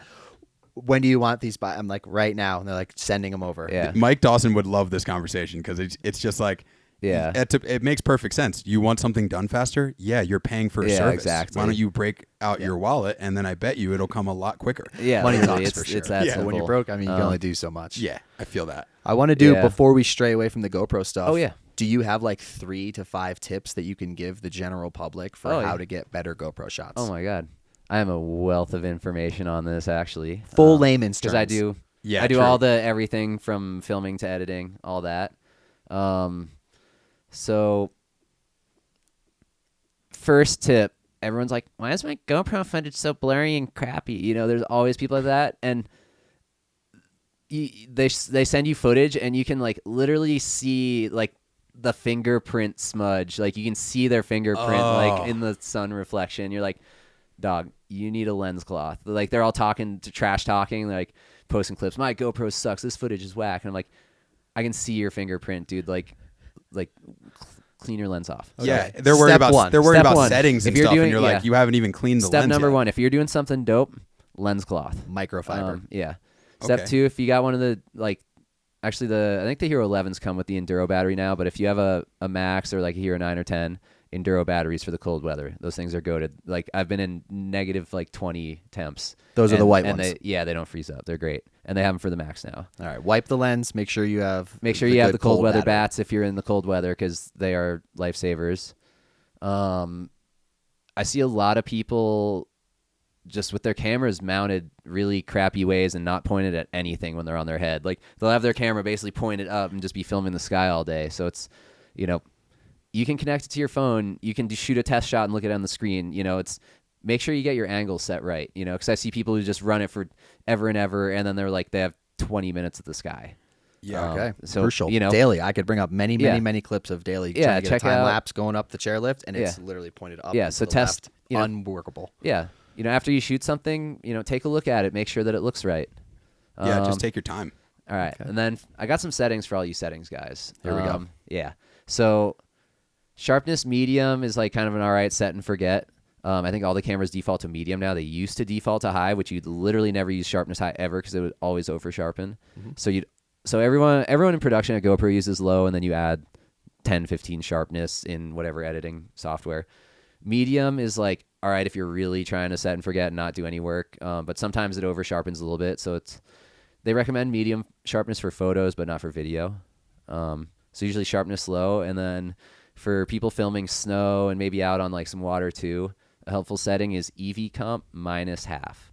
It keeps the snow from blowing out. So it basically steps down your image like half a stop on the exposure. So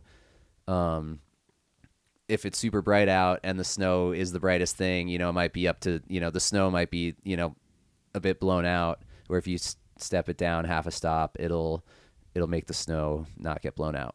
Those settings guys are definitely out there, and it's so funny because to Yeah. me, you might as well be speaking Cantonese right now. Yeah. Well, I love But- this. but- The vlog is now a little bit better. Exactly. Continue Yeah, on. That's what I was going to Please say. keep Like, going. Yeah. like for somebody like C-Dub and people who use GoPros so regularly, there's so much Yeah. more to it that you guys have that knowledge Mm-hmm. on. So yeah, keep spitting that to increase the Okay, well, we can quality. keep going.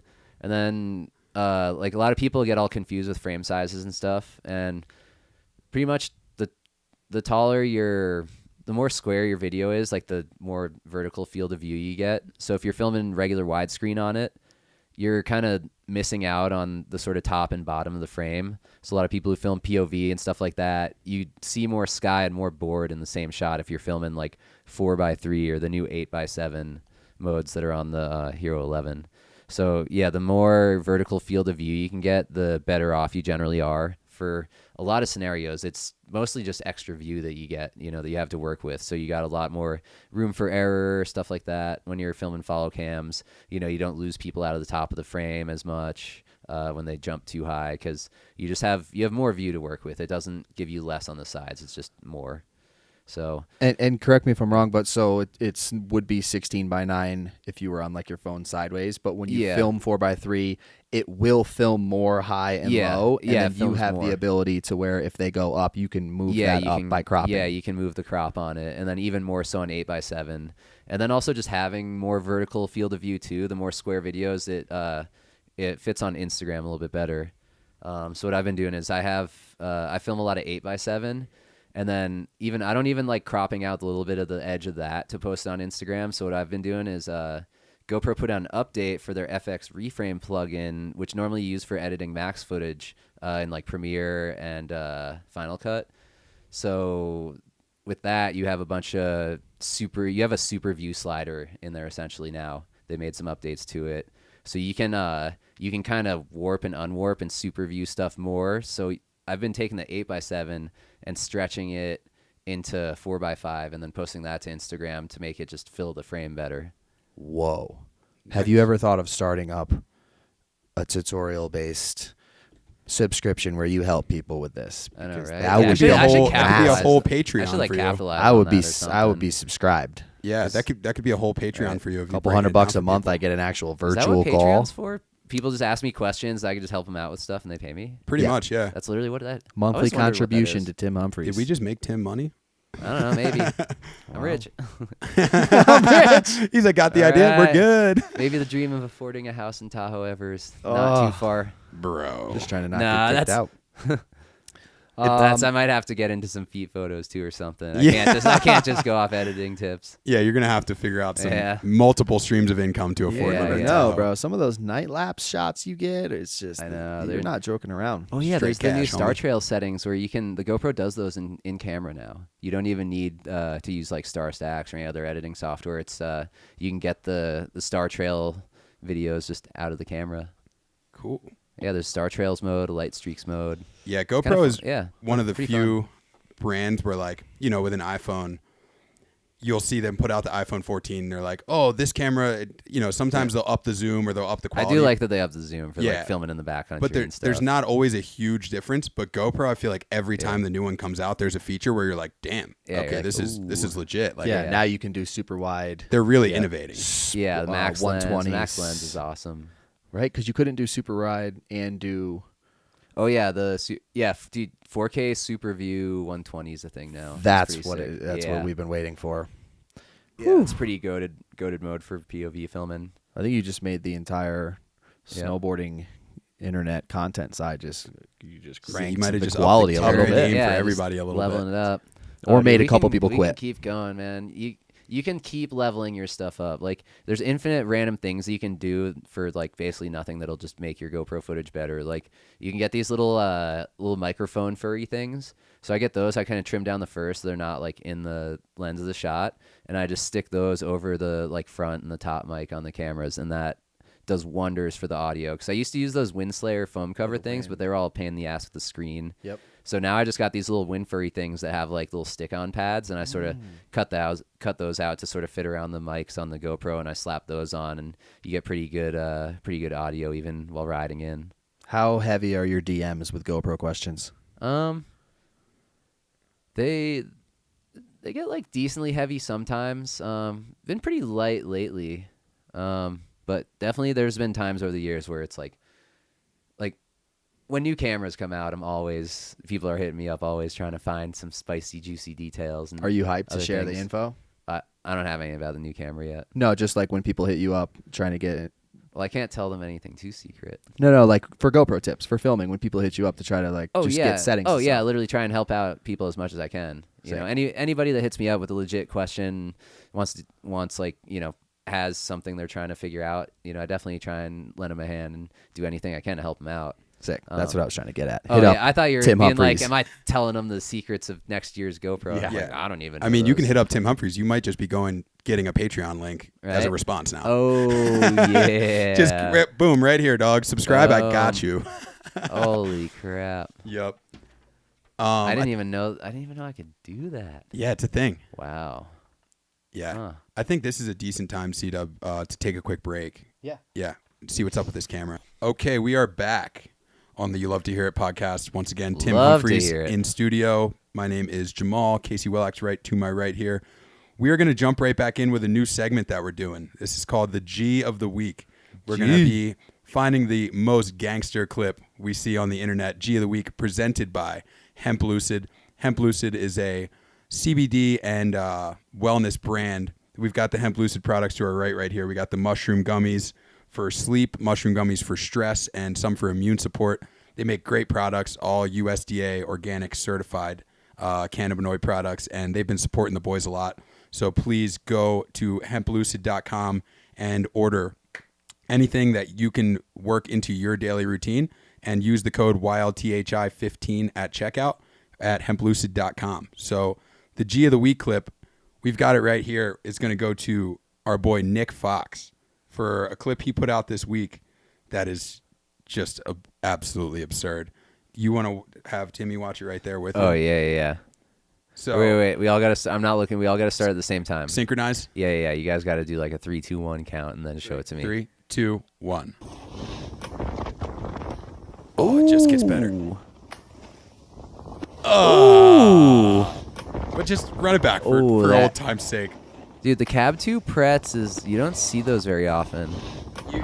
I was talking about that last night. You don't see him that often, and you don't see him done that well. Yeah, like he was full between the bindings, not like full 90. That was like straight grease. And the way he locked in on the Yeah. cab 2 same way. Just the same chilling way, on the rail. Yeah, the same way 4 out was like, it was too clean. Yeah. So that's our Dang. Nick Fox. You are our G of the week Gangster. here on the YLTHI podcast. Certified sick. And that's not new. Like, this is just what he's been doing. Yeah. Yeah, this that is dude just is on another some- day in the life. Yeah, Nick it's always Fox. nice when you bring a really difficult trick Yeah. and you make it look proper. Because Yeah, it's- front board pretzels, I can't even make look proper. And Yeah, if you're when you cab cab 2ing two into into that, Yeah. Yeah, Like, shout out to Nick. That was There's a reason why you don't see them in video parts every year. You know, it's like once every few years you see somebody do one. You know, it's insane. it's like one of the hardest tricks. yeah, it's a heavy one. So G of the week presented by Hemp Lucid. Shout out to you, Nick Fox. We'll send Nick out some type of swag for becoming the inaugural G of the week. Swagged out for being G'd up. Yep. Yeah. And drop, if you guys do post some bangers, just drop a hashtag YLTHI. You love to hear it. And that'll make it easier where we can kind of scroll through. And if you guys got some bangers and you want to be featured in the next one. Love to hear it. Yep. So next I was going to bring up a topic that C-Dub, you and I talked about a little bit, and that was this past year's X Games. At this past year's X Games, there was a whole thing with them having the influencers in the X Games booth. I was curious, Tim, did you watch it at all? Yeah, I was like pretty hyped on the Minecraft stream, but then they kept interrupting it with all this stupid snowboarding. That is amazing. The fact that we have a straight gamer on is the best situation. I don't play ever. Minecraft, Yeah. but I don't know. Seems fun. A lot of people play it, but yeah, I was hoping for like Valorant or something. I'm more of an FPS kind of guy. Word. But I don't know. I thought the influencer thing was kind of funny. I mean, I don't really have a super strong opinion on it. I was definitely hyped on my boy Stoney. I was hyped that Stoney McBlaze was there. Like, I don't know. Like, a lot of people hated on him super hard after what was it, the Red Bull Heavy Metal or whatever. I don't know. People weren't vibing, but that was like his first real big gig out in the wild. And I think he's still just figuring it out. And I don't know, he's chill, dude. And I think he's cool. He's, he hasn't done anybody wrong. And like, I get a kick out of all his videos. Yeah. He's always saying some funny That's a stuff. good outlook to have on it. So like, I thought it was funny that he was there chilling.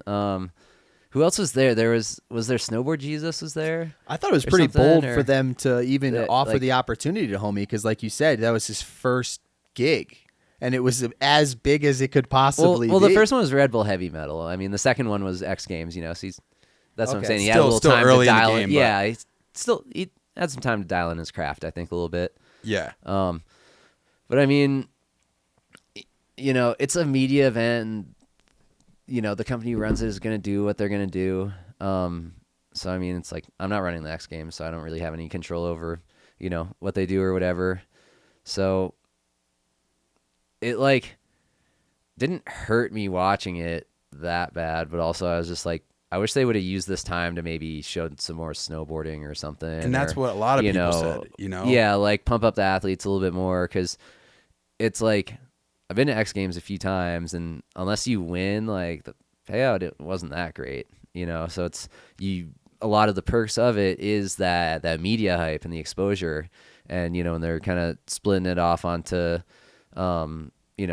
influencer type people who, in the eyes of a lot of pro snowboarders and people who have really had to earn their keep and they had to pay their dues and stuff, they're like, why the hell do these people get so much attention when yes, they're popular and they have a big following and they can have a big reach, but like these people haven't paid their dues in the thing like we have. Yeah. So there's I see that that's why there's so much animosity to it, because anybody who has grinded and paid it and gotten to the place where they are, you know, they're like, why do these people, you know, get to take the easy route, you know, and we're working our asses off and risking our necks and all this stuff, and you know, these people get a bunch of airtime where, like, you know, we could have this, you know, and it kind of eats into some of the perks of going to X Games, because that's what they used to focus a lot more time on was, you know, rider profiles and, you know, showing cool videos and stuff like that. Yeah, because everybody that's there competing has put in literal blood, sweat, and tears. It's like, that's not just a phrase. Like, anybody who's gotten to that level. Don't get to that level without being in the hospital a few times. Yeah,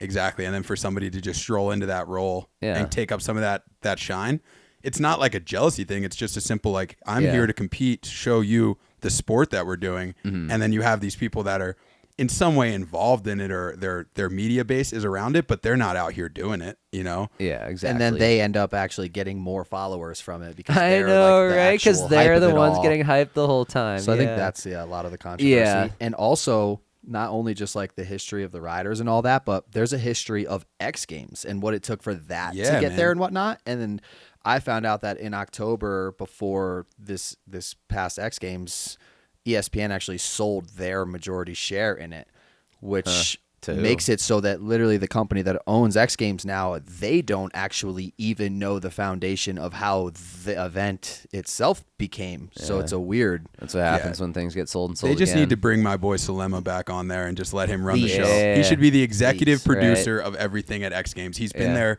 since the beginning. Number one, he's been involved in every one of those sports. He couldn't be a better face for the brand. Like, just bring Salema, please. Come take over the X Games for all of us. We all need you. You're the hero we all need right now. He's very busy right now. No one's debating that. He's very busy right now, shifting the culture out there with Burton. I've seen they've been doing the Burton Culture Shifters Tour, which looks awesome. But Salema, we need you badly. Yeah, for real. Yeah, dude. Him. We got to keep J-Town though, dude. Jack Matrani. I've enjoyed listening to him commentate. He's always been smooth with words.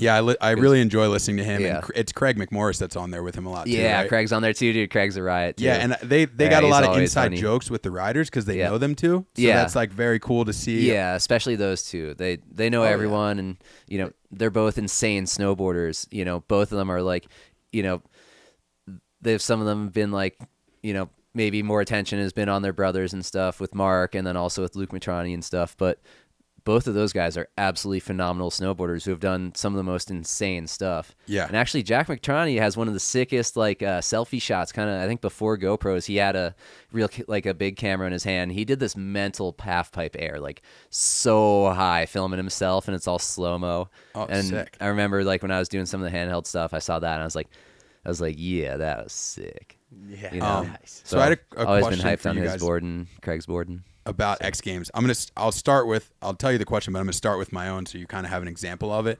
Like, is there a dream event that you would want to see in X Games? Because mine would be basically a, I don't know, 50-foot kicker, maybe. Ooh. Something that's, everybody there, it's like a very, very mellow jump for them, but it doesn't look super small. And then a contest where you can't spin over a 9. Yeah. Because I feel like the creativity you would see with the grabs, the tweaks, everything from guys at that level, if they couldn't spin over a 9, it would be so. Oh, that'd be great. And it would be such a shout out to people who are quote unquote core snowboarders who have been in watching it for a long time, because you would know like the technicality level would be so sick. Yeah, people would be doing all the funky weird tricks, like all those like 5 bringbacks and stuff. Yeah, you know? I think that'd be awesome. Yeah, that's the stuff I want to see. I love it when people do cool tricks like that. Yeah, love that. You Well, know? they started eliminating events, so let's see if we can Yeah, add. Can we get a couple back, Okay. please? Also, I want like obstacle course. You know, like Ninja Warrior on ice. Like border cross meets Like, most extreme challenge. Yeah, literally. So like We break you out the know, barbed wire entrance. Yeah, There there's it is. There it there's is. Mandatory racing, kicker up to but the- there's like a rail like over a trench where you got to grind the whole rail or you like fall in. You know, then you got to hop out. You can't like maybe there's a rule you can't unstrap. Ooh. So you gotta like, Yeah, that would be sick. you know, there's a bunch of challenge features, maybe over some hazards. You know, who knows? Maybe an alligator pit. I don't know. I like that. I mean, shout out Bomb Hole Cup. They did the vintage kicker. Sick. Like I thought it was just the slalom, which was so fun, and then it ended up being a vintage kicker showdown, a skin, like you'd have backpacks, skin, Oh, I saw that. split boarding Skin- up split board the race. slalom course and then ride back down. Then they had just like the showdown kicker over the Cadillac where everybody was lined So, up. Oh, yeah. So did you tell me that over that Cadillac, it was it was mandatory you had to spin a 900 over it? No, the mandatory 9 was on the big air kicker that they randomly just chopped up on the side. Like you said, they throw booters everywhere, and Sick. that was to start the rail jam. You had to do a Mando cab 9 or Yeah. Mando 9. Excuse me. Cab 9's the one though. If you got to whip I feel a like 9 when on a you little say jump. 9, you just cab 9. It's just Yeah. so Well, if blows you're off. whipping a 9 on a little jump, yeah, cab 9. Yeah. Because back I mean, 9 coming is, from the cab back god. 9 is people Yeah, are like, wait, literally. were you out golfing? You know, front 9, people are like, damn, you hung. Yeah. And then like switchback 9, it's too many words. Yeah, switchback Swack nine's a lot. 9. Swack 9. That's been But people are like, wait, it's whack. yeah. I thought that was the sickest That one. term But I has thought it was become sick. increasingly popular as well. Swack. The swack. I Oh like yeah, that. Swag. because I'm a big fan of saying less. You know, because even with cab, it's not really cab because we're not fakey ollieing off Yeah. the snowboard. Yeah. You know, we're doing switch front side technically, but switch front side or cab, I'm gonna call it cab because that's way less words. For It's sure. so much easier. It sounds is cooler too. isn't cab just switch front side though? No. And true No, it's fakey. cab is fakey pop.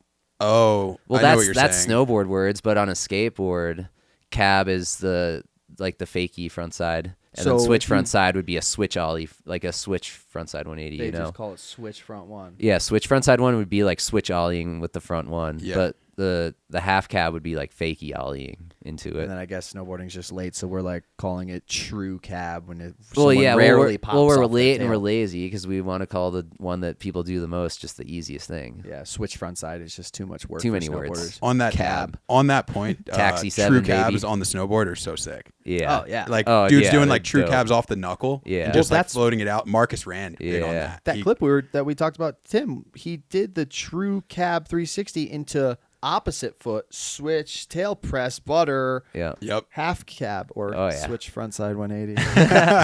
I love the trick's so complicated that it's not even a leak because people are gonna be like, he did a what now? Yeah. Uh-huh. A who? Casey, do you have anything you'd want to see in the X Games? Maybe just see more Stoke everywhere would be tight. Yeah. Just Yeah. froth levels engaged. You know what else? Do you remember the year that they did freestyle motocross on snow? They had literally freestyle Like motocross snow on snow landings? with like studded tires on dirt bikes, and there was like just Seems a dangerous. jump. It was insane. I think it was Brian Deegan snapped his femur, and then they were like, "Yeah, I think we're good on this." Yeah, You I know? think that's what happened with a lot of the snow sports things with jumps. Yeah. Is- It's such an insane idea though. Like, Yeah. let's just stud the tires on a dirt Right. bike and bring it on the hill and hit jumps. dude. It was mental. Some people are like doing that in the backcountry one year. It like rained a bunch and got really cold, so there's a 2-foot thick layer of ice everywhere, but it was all perfectly smooth, and people were out on like bikes with like studded tires, just Whoa. ripping around like where we'd rip snowmobiles normally, but just Well, there's out also in the the backcountry just shredding.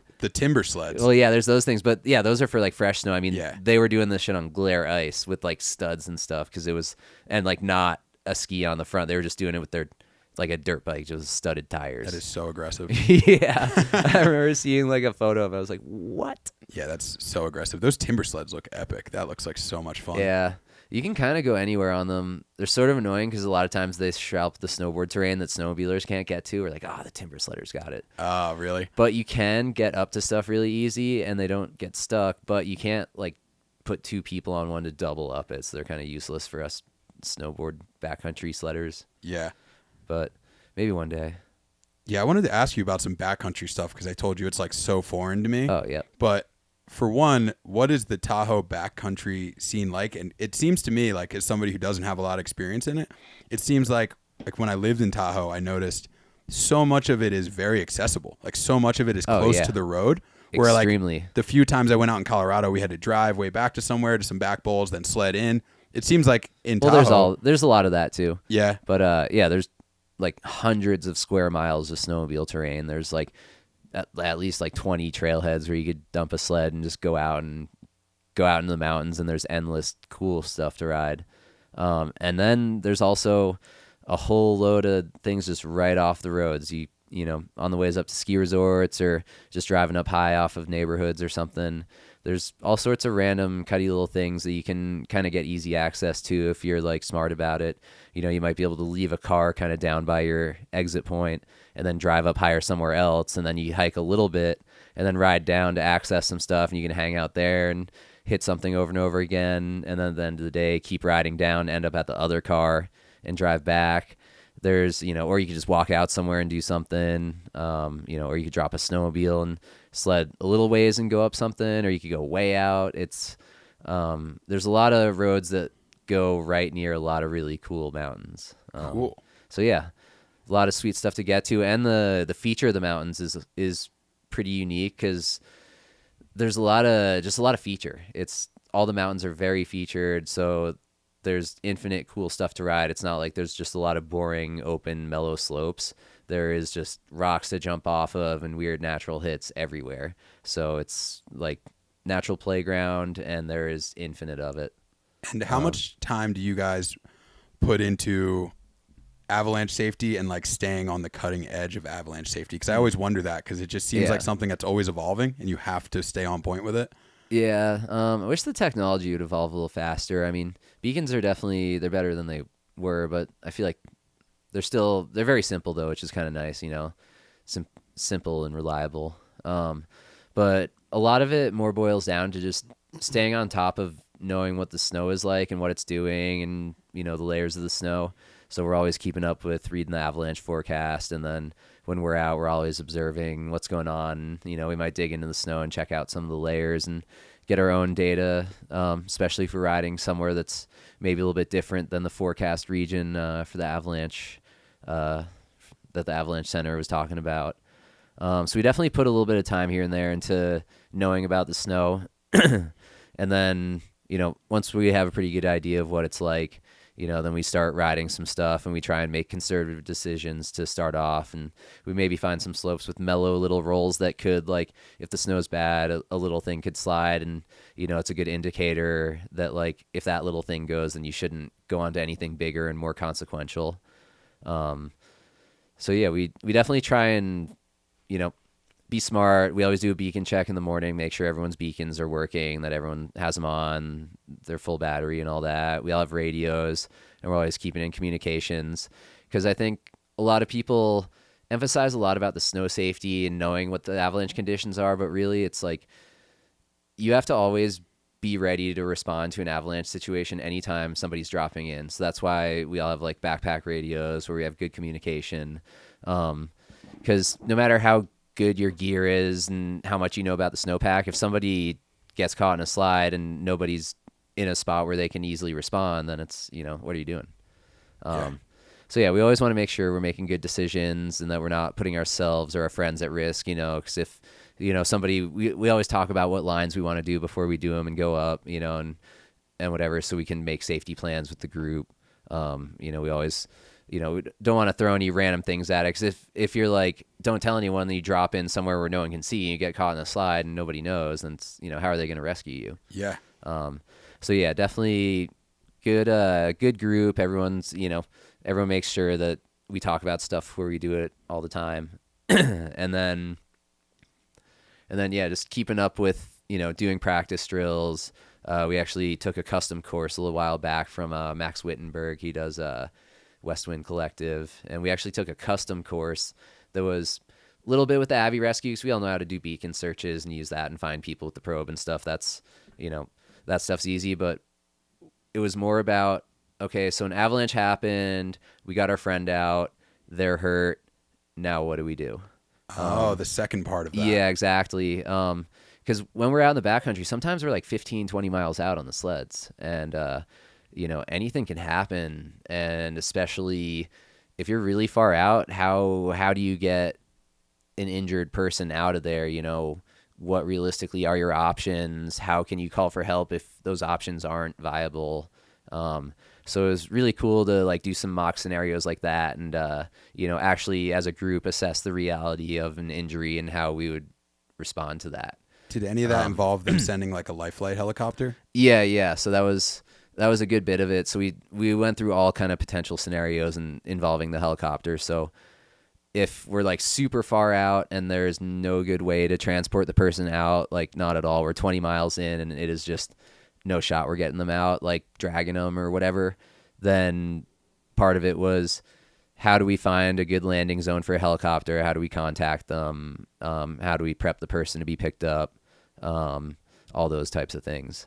So Cool. it was really cool to go through that as a group. And, because a lot of the Avi courses are like, don't go into avalanche terrain, don't get caught in an Avi and stuff like this. And this is like, yeah, you're snowboarders and you're riding the Avi terrain and the bad thing happened and here's how we solve it. Yep.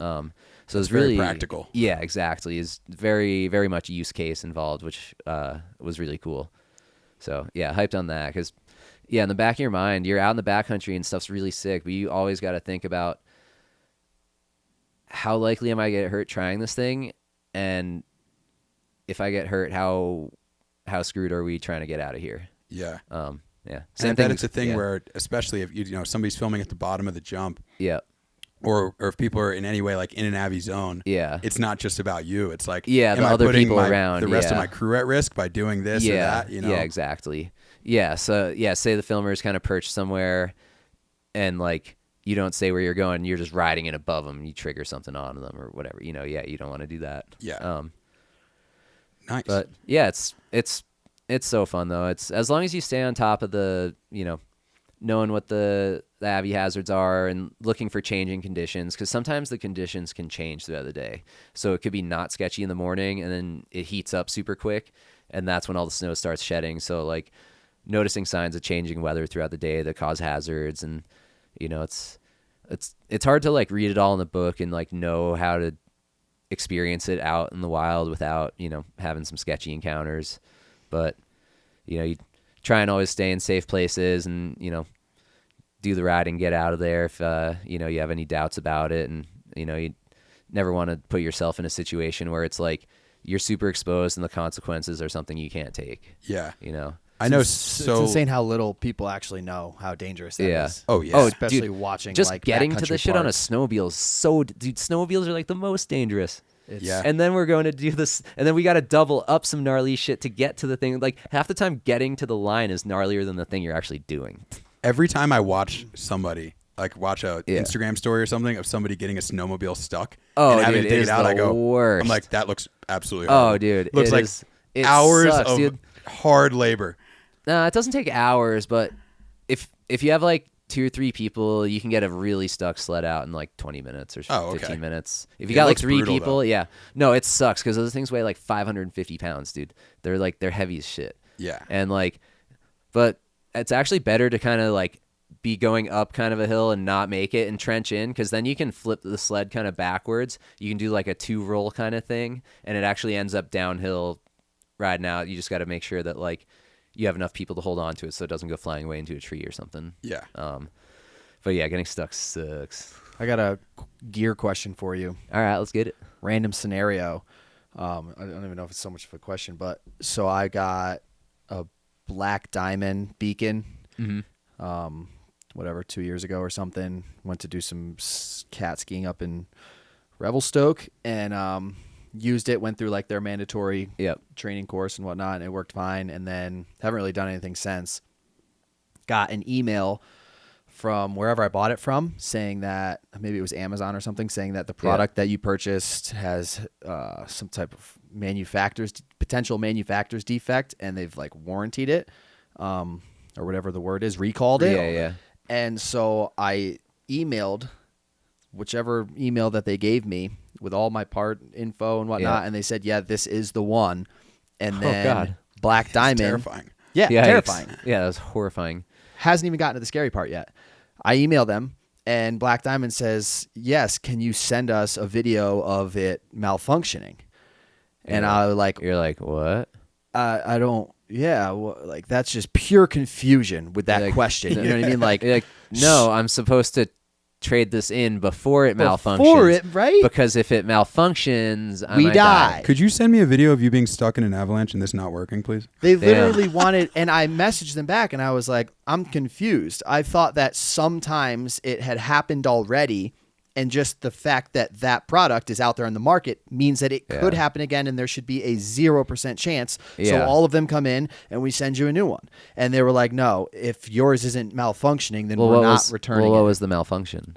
That the on to off for search and not search would freeze, and it wouldn't switch from search to send.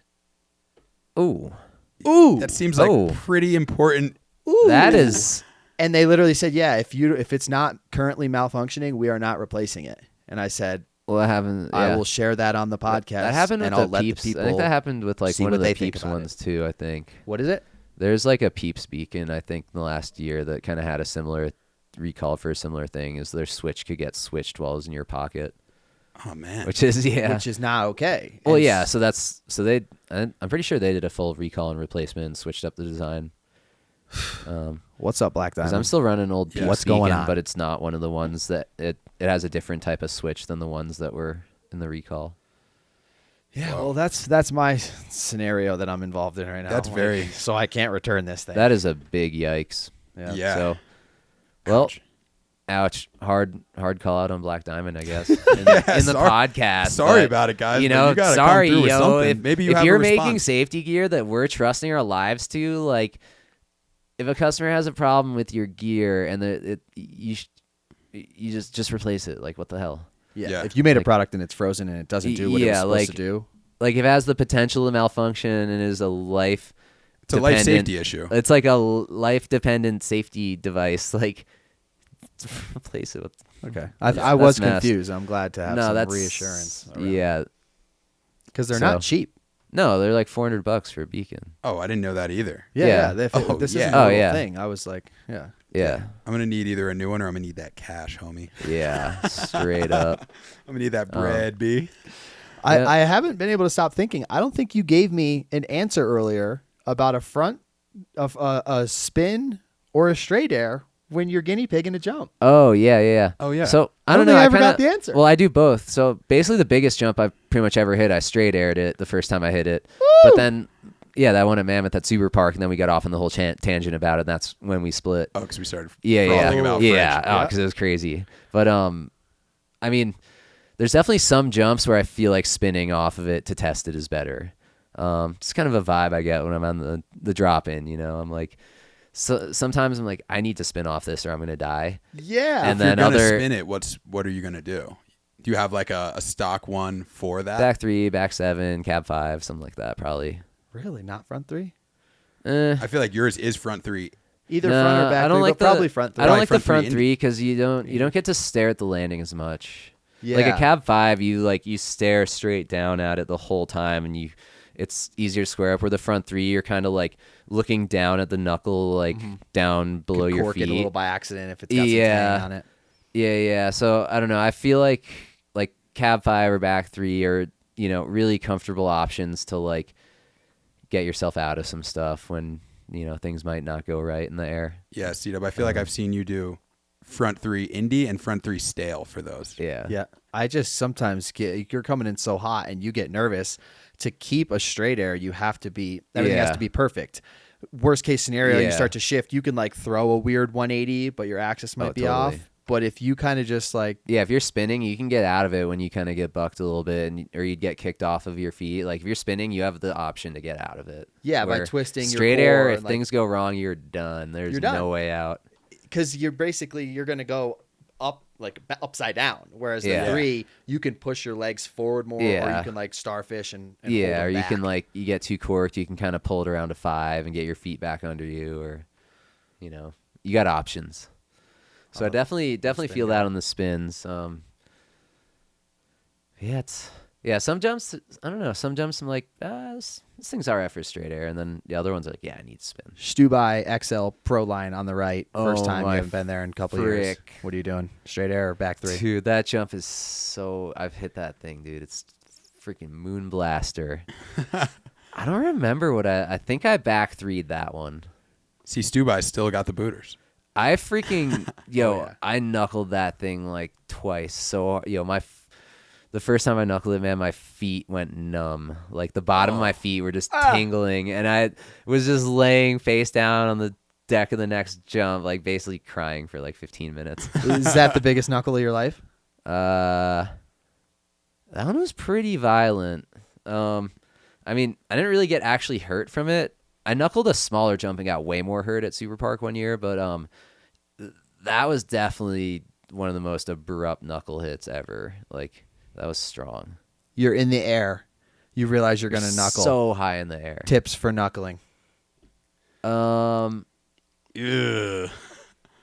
So first of all, it sucks. Okay. Mentally prepared. So when you're gonna hit, you want to at least make sure your body is squared up enough so that when you impact, like you're probably gonna bottom out your chest on your knees. So you want to make sure you're squared up enough so you don't hit your face on your knee. That is like, you want to avoid that at all costs. So definitely try and just get yourself squared up. You want the nose of your board pointed downhill towards the knuckle. Like, you do not want to land sideways at all. That is really bad. And then you kind of have two options from there. You either try and just squat it out, and then you're probably going to do a half front flip and like land on your back halfway down the landing. So if you're kind of close, you kind of just go for the hit and deflect and bounce some sort of way. That's kind of your best option. Like, maybe if the snow is soft, maybe like leaning back and kind of taking the hit with your board and then letting that thing loop out and then you bodying the rest of the hit. That one's all right if the snow's soft. Like, if it's hard, I don't know if that's... None of the options are good. The best option is to just go faster. Yeah. And then it's... You know? But yeah, you kind of want to do like a little Jake Brown style deflection hit. Yeah. That's the best way I could describe it, is any way that you could like kind of hit and deflect some momentum out and kind of like whatever. But you always want to just square up and be ready for the hit. Like, you know, I think if you try and take the hit like sort of with your body kind of angled a little bit and try and take the hit with like the tail of your snowboard, you're gonna like, board's gonna bounce, you're gonna get bodied super hard. Yeah, that only you know? works if it's soft. Yeah, Kinda exactly. Like some of the ground Yeah. disappears. Well, you might have just saved a couple lives right there. Yeah, you just literally. got to be ready to take it, but kind of deflect. Like it's like you want to try and like land, but like don't try and land. You know. Similar water. similar situation. You get bucked, and your body's. You don't know if you should go for flip or not, but you almost should because you're half flipping off the takeoff. If you're half flipping off the takeoff, you got to go with it. It's the same thing with double corks. When you throw one and you're like getting sussed in the air, just you got to keep committing. Like, if you bail out, it is guaranteed going to be like, it's going to be bad guaranteed if you bail out on it. So that applies to almost all things. Yeah, literally. In So sports, it's you're like you just get so much better off less hurt when committing. you commit. Yeah. If you, like, I've done it myself. You see me do it plenty of times. I've hesitated and played myself so much harder than I would have if I would have just committed. Like, when you're committed, all of your momentum is going in one direction. To the right place. Yeah, to the right place. But once you start doubting, then you're already in the wrong place. Well, never doubt. The second you doubt it, that's Never dodge. Somebody years ago at Mount Snow told me, Yeah. I forget who it was. I would love to give them credit for this quote, but they told me speed checks always bounce. You know, like bouncing a check. I was like, damn, that is heavy. They're like, dude, just go deeper. Speed checks always. I've never heard Isn't that. that That good? is gold. I would love to give somebody credit for Oh that. I my can't think God, of who it was. Next time one of my homies knuckles a jump because he speed checks too much, I'm busting that out on him. Yeah, speed checks always bounce. And it's true, man. Like, Yeah. I'd rather land 3/4 of the way down the landing than knuckle this jump right now. Yeah. Like, there's, you have such a better chance of pulling it out if you are forward momentum down the landing where you were trying to go to begin with. Then if you hesitate, you get squirrely. Now you have no reaction time. You're all off axis. Yeah. Like, you're better to I just send it. I feel like I kind of subscribe to that, but that's not like a be all one though. I feel like, because sometimes, okay, hear me out on this. So if the overshoot hazard is really gnarly, but the knuckle hazard isn't that bad, then sometimes I might take those speed checks, because if it's easy to overshoot and there's like bad consequence for that, then like you want to maybe flirt more with the knuckle. But if it's like the knuckle's really bad, but you can go far on the landing, then definitely try and send. That's a good point. It's like you have to play to your your feature, Exactly. Yeah. It's anytime you're at a feature, I feel like in my mind I have like a danger map of like where the hazards are and where the not so bad hazards are and where my like bailout spots are, and where do I need to go for things to go right, and where do I need to avoid if where do I need to avoid that like things will go wrong or whatever. It's a lot more critical thinking in snowboarding. Yeah, than yeah. it gets You gotta credit for. you're doing all the mental calculations. You got all the formulas. Yeah, it's like that meme. You got all the where meme. there's You just, got all like, the formulas in front of your parallelograms and stuff face. spinning Yeah, around your head. yeah, yeah. You're calculating your trajectories and Nice. whatnot. I feel like we should jump into the infamous Crail grab. Oh yes, Tim. Oh my god, I- big Crail grab guy. Yeah, big on the Crail grabs, Crails and seatbelts too, right? Get down on a few seat belts. I feel like I've seen you do both, but the Crail is Yeah. you're notorious Yeah. for it. I love it. Well, they sometimes are like seat belts because it's switch sort of. Yeah, I I think that's actually when I see it more is you popping Yeah. cab. Because sometimes I rip regular back Switch three front seat side. belts. But yeah, I got the cab 9 Crail. I have a trick on my fantasy list. I need to go cab 9 Crail the seat belt. I've Ooh. tried. I've never been able to do it. I've done it on 5, but I want to do it on 9. That is a full yoga flow in midair. But yeah, How did you get into that? How did that become? Because it's one of the hardest don't tricks. know. One of the grabs. I hardest think- grabs. I think I was playing a game of snow or something somewhere, and it was do this on a hip. And so I did one, and then I was like, I wonder if I can spin with this. And then I just started cranking spins with them, and because I'm I stretch, I'm decently flexible, so I can get a bunch of weird grabs. It looks really sick off the So I toes. started doing too. them, yeah, and so I started doing them. Nobody else really does them, so I'm unique. Because no one can. So Right. how do we learn? Do we do it I don't off know. hill or on hill? Are we doing it on the yoga mat and then hip bring stretches, and It is on the mat. you just gotta. I think you gotta turn your body 90 to your feet and kind of just put your board in front of your face and just grab it. I just had to physically do that to imagine what he was You saying. you basically got to Yeah. want it. Yeah. Yeah, you just gotta want it and believe. And it's I don't know. Just gotta figure out that right way in the air. Because when I'm standing on the ground, I'm reaching down to Crail grab, just standing on the ground. It is so hard to get.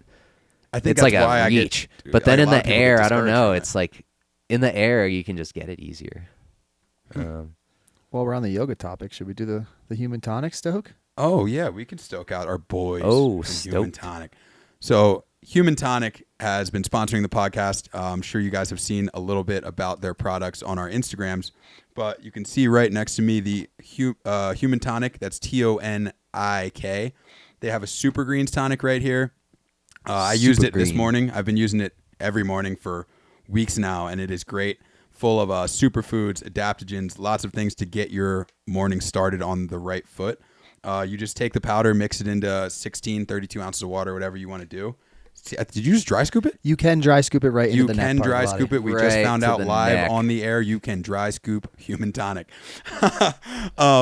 So yeah, Human Tonic, they make that greens tonic. They also make a red tonic that's full of beets and berries and all kinds of awesome antioxidants and superfoods that it can really be used as a pre-workout and a recovery, the Reds tonic. And they're great products, and they're very committed to knowing what is in their products and having it easily accessible to the customer for you to go see the exact dosages. So it's not just, hey, believe us that this is awesome. They break it down for you right on the label, right on their website, what's in it. And it's not just, how do we get this on the label? Ooh, put just enough amount on the label. Correct. The stuff is dense. Yes. It's delicious, but I'm really good at drinking things that aren't delicious and loving them because I know what they do for me. So I'm not really too sure how delicious it is, but the stuff is dense and it makes you perform. They're kicking back for the boys. They're kicking back for you guys. They got the discount code. I believe it's YLTHI10 at humantonic.com. And that runs us into the human tonic question of Get the yourself week. some of that Human Tonic and fortify your neck. Fortify the body. Timmy, what are 3 things that you do for your cuerpo, for your body, longevity-wise, to just make sure you're on point? You've literally been snowboarding, you told us, for over 30 years, and you yesterday did one of the biggest dump Almost back 30, rodeo almost 10s of your 30. life. What do we got? 3 things. We All already heard right. you're on the yoga mat. Yeah, definitely stretching. I'm a big evening stretcher guy. So I don't really stretch too hard in the morning because I feel like I get too loose, might get kind of hurt. So yeah, definitely keep the stretching up. But it's more of after kind of riding. Once I've Celebratory cooled stretch. down. Yeah, exactly. Good static stretch. Yeah. I don't do the statics in the morning. Yeah. You could do more dynamic ones. You don't wanna break. I yeah. found that out the hard way. Yeah, so you get all loose, and then when you knuckle the jump, your like muscles aren't kind of ready to take that kind of impact, 'cause they're too loose. So number 1, stretch it up. Number 2, water. Oh, I'm gonna water. Somebody had to say it. Water. Most underestimated thing out there. Started Most, looking like- for my water immediately. It is.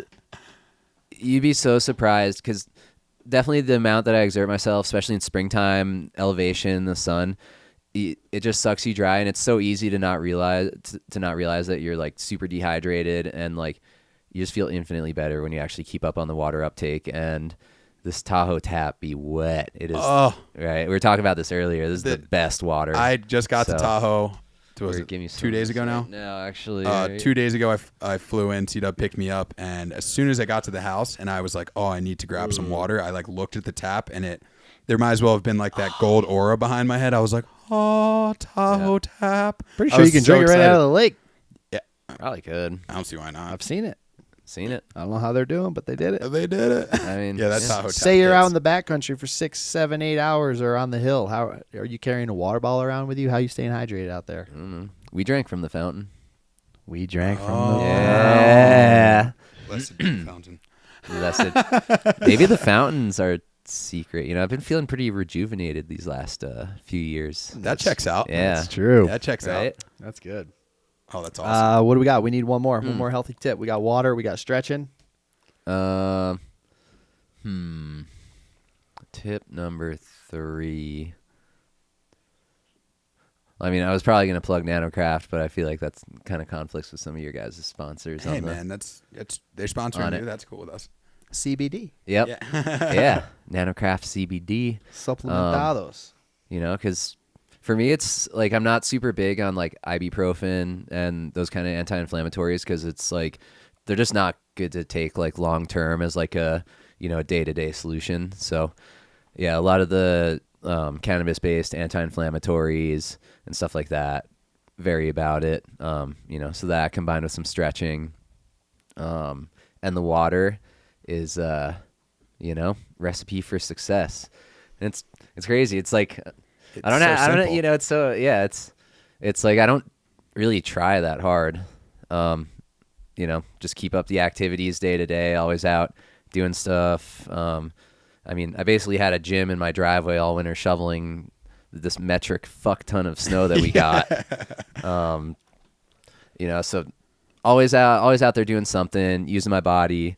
Like to keep skating in the summer. Keeps the slamming muscles up. That's maybe the big secret for keeping the snowboarding going through the winter is because if you're like not getting bodied and then all of a sudden you start like hitting jumps snowboarding, like bodied. yeah, it's the jarring impacts even if you're landing all the time. Like if I haven't been skating a bunch or something, I go to Mount Hood and I go start hitting the big jump.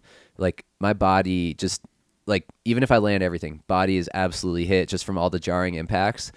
But if I've been skating a bunch and falling, eating concrete and whatever, it's like my body's used to those types of like hits, and if you don't use it, you lose it. I've never heard anybody say that. Wow, Yeah, that that's makes beautiful. a lot of sense. Yeah, Yeah. you want to be ready It's, for the impacts in preseason. You got to be taking impacts. You just got to steadily get broke off, so Yeah, that when you're getting all the broke off, time. it's normal. Yeah. That's Stop the not getting that's the broke off. secret, dude. My homie, this guy Mark Lesack that worked at Flow for a long time. He's the shit. Shout out Mark Lesack. But he is old head, insane at skating. And I remember I asked him at one point in time because he's like 40 whatever, 50 something, doing rodeo flips on his skateboard in concrete parks. And Whoa. yeah, and I'm like, dude, how are you still able to do this? And he's like, I just never fucking stopped, man. Yes. And I was like, yeah. He's like, all my friends that were good skaters, they stopped for a year or two, and it's the longer you stop, the harder it is to get back on the wagon, especially the older you are. So, bodies in motion tend to stay in motion. True that. Yeah. Wow. We were just outside not long ago. It's getting pretty nice here now. Springtime vibes. Oh my in God. in Spring it just hit this week. It was winter until 5 days ago. Yeah, I was wondering, what do you do here mostly? You just told me skating. What else do you do yeah. here in the summertime mostly? Much skating. I just bought a little Super 73 last summer, so I was actually me and my roommate Skylar. We've been ripping around. He's got some gas bikes, But we've been Skylar Gallardo. Yeah. With his, I've seen his, Yeah, his with gas his- bike. Like yeah. that thing Yeah, looks he got epic. one for his girl Colleen too.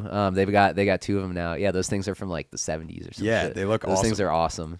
Yeah, so he's always out ripping those around. So I got my e-bike and he's got those. And we live over by Dee's house and he's got all those concrete skate park features.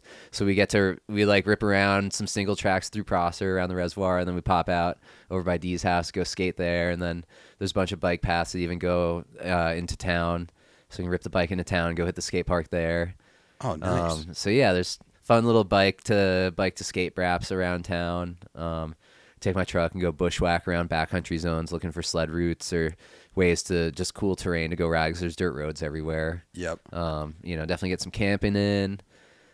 Surf the lake a little bit when there's windstorms coming through. You can catch some waves. It's pretty fun. Fountain of Youth. Yep. Go hike to the Fountain of Youth and then need to take a nap for like a week after that.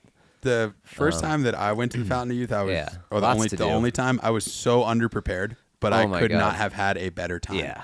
I had such, that was an amazing experience. Yeah. Thank you so much to Chris and Skylar and everybody Yeah. for bringing us up there. That was one of the best. I'm not a hiker. Like in No. nature, generally speaking, for me, I'm like Like I usually don't want to hike unless there's something epic to do at the top. Which yeah, I was obviously gonna say there- like there I'll hike is. a jump to hit it. But, Yeah. but to just walk. For I don't like recreationally 5 hike. hours with a heavy ass backpack. Oh, Yeah. it sucks. So then you show up and it's one of the, it's 22 miles or Yeah. something round trip with Yeah. 60 pounds of gear on your Yeah, back. I love. and we don't hike. Yeah, I Yeah, logged like dude. 20 something miles plus the vert. Okay, there's also you go up like 2,000 vert, Yeah, that And last then when you're section is hitting heavy. it, you're and hiking then when you're it hitting it, 20 you're times a hiking. day. Yeah, you're Yeah. hiking like a couple hundred vert, but like 20 times. You know, so that adds like another 1,000. Yeah, I had like minimal gear, like a regular old backpack with my snowboard strapped to it. I was just like, Oh, yeah. all types of For out of sorts. ride. I did not know what I Yeah. was getting into, but I had so much fun, man. I had and I definitely did sleep heavy when I got back. Yeah. Oh, dude, feel that. I was smoked for days after it.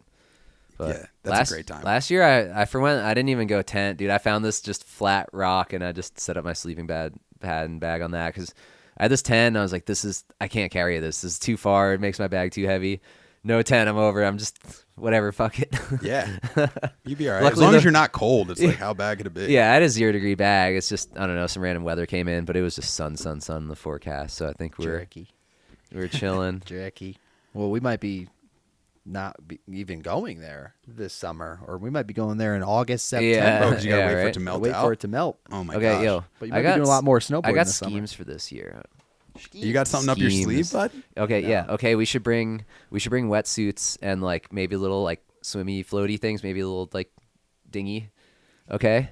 And then you just full YOLO pond skim out into the bigger lake down below. So I want to find like a rock to ollie or something out there. Pond skim, rock ollie, just YOLO skim to just out there. So now I got a little flotation device so I could swim myself back, and I got a wetsuit so I don't freeze to death. Because I remember 'Cause- going there and even just falling in the slightest bit, how heavy it made your boots and your board. Oh, I was like, yeah. "Whoa, this is kind of sketchy." If Yeah. you can't Oh, unstrap yeah. and you're sinking, you're just Yeah. bye. Bye. Yeah, it's it's like quicksand. bad, man. dude. Later. It was. I was like, "Oh, Yeah. this is actually kind of intense." Yeah, dude. The one me and Skylar did this year was so scary. The one where we had to skim out to the rock and then jump back. Oh yeah, I And- saw that. And Zach dropped his board in. He had to dive in and get it. Oh man. Oh, and it was like so cold, dude. Dazzy was like, "This water was any colder, it'd still be snow." That's classic. Yeah, classic Dazzy line. Yeah, that place is awesome though. It's such a good experience. That was literally life changing for me. I was like Yeah. so hyped Oh, on it when I got Dude, back. Like, it is phenomenal because I do insane shit for a living out in the same thing, and that is someplace that is absolutely special. Yeah. It is such a unique mission, so cool. But we need to go there for another day. We like speed run it every time. I know. And I want to do something other than Yeah. walk and sleep. Yeah. Yep. Yeah. I know. We 'Cause talk that's about all it every we time. do. And Me then Timmy, we every time. literally don't do it. We talk about it every time. Let's come out here like even a Just- week before and like just- bring some of the stuff that we're gonna camp with. Leave it there. Come back down. Come up for Oh, wait, no, I'm 4 days and like stay for See, a that's night. what and do I some want. other I want to stuff. stay for just one more day. There's so many so things that we to have, build like- out there, and Yeah, or even 1 or 2 more days because we did it like 2 nights, and we just walk and sleep. That's it. There's like no time to chill. yeah. The problem is you can't wait to just get out of there the whole time you're there. It's the most fun thing in the entire world, but you're kind of also like, What? oh, well, Last time we were there, I was fully ready to be like, I had enough food for another day or two. So I was like, I could just lay here all day by the lake and just chillax. And then like, maybe hit a little easy access skim like in the evening, have a nice chill day, take a nap. And then like, maybe go to sleep and get a bunch of sleep and then hike out the next day all easy style. Doesn't that sound chill? That's because you're good at hiking. I think I die more than you out there. And No, I but- set the car no, but up I mean- so proper that there's like ice, Croys on ice sandwiches made down there. So like when we get to the bottom. But it's like, but you're all smoked from hiking the thing the day before, or the next day after you leave. But imagine if you had that day that you would be doing all that whole hike back just to chill, and then you hiked out the You'd next be hiking out day. recharged. Yeah, exactly. That's what I'm saying. You have a recharge day before the hike out. But we're psychopaths and we just run out of there. Yep. That's because I sleep on that rock one night and I'm like, ooh, we're doing this again another night. Well, that's also just like that's what we were saying. bring Like, a better I'm not a sleeping hiker. bag. You're not the biggest camping guy. So if you were, I have nothing. if you were camping all the time, you might feel way more apt to do that. But it's not like you and I just go hiking and camping and stuff like that regularly. No, I you know? grabbed a random pad out of my car on the way up there, but like Scrizzy has French get- presses, just get a jet good boils, Jet tents. Bro, dude. Jet Bros were Bros. Jet Bros were Bros. firing. Dude, the Jet Bros were boiling over. They were so stoked. Oh, Yeah, I think I just bring so much camera gear that it ends up just being so heavy so quick. I know, dude. GoPro needs the freaking mini dad cam. Imagine like a little I would toggle love that. zoom I on a little love the mini toggle GoPro. zoom. You just like I work with Yeah. I was working with some of the younger kids at Mount Snow Academy this year, just doing some editing for them, and like it's so funny how trends go one way and then they always Yeah. come back around. Oh, yeah. And it's already come back around to so many kids using Handycam vids. Yeah, they where, can like, just make a VX, but like GoPro size. They dude. have like a 4K camera. They have a GoPro. The other kid's got a 4K HVX, whatever, and they're like, "Yo, get the Handycam." Like that's just what they're about right now with the younger. And Because you're seeing HVXs are stupid, all right? I know there's so many HVX lovers out there, but that camera is like so big and heavy, and like literally most other cameras shoot better than it. Yeah, I don't know why people love it so much. Even with the depth lens setup, it's even stupider. Like it's very big. It's so big. It's like you could have like 20 GoPros for the same cost of the lens, and they basically shoot the same thing, but even more frame rates and with sound. I love watching the style come back around with these kids though, because a lot of them are starting to wear baggy pants are coming back, and I could not be more excited Jenkos and about chain it. wallets. Let's get that in the lift line, like baby. Everybody, We're all going the younger 90s. kids right now just like look like extras in a Limp Bizkit video, Right. and I It's love dope. it. I love it so much Oh, because dude. I was, instead of being like the old head who's like, "Oh, you guys weren't there," like.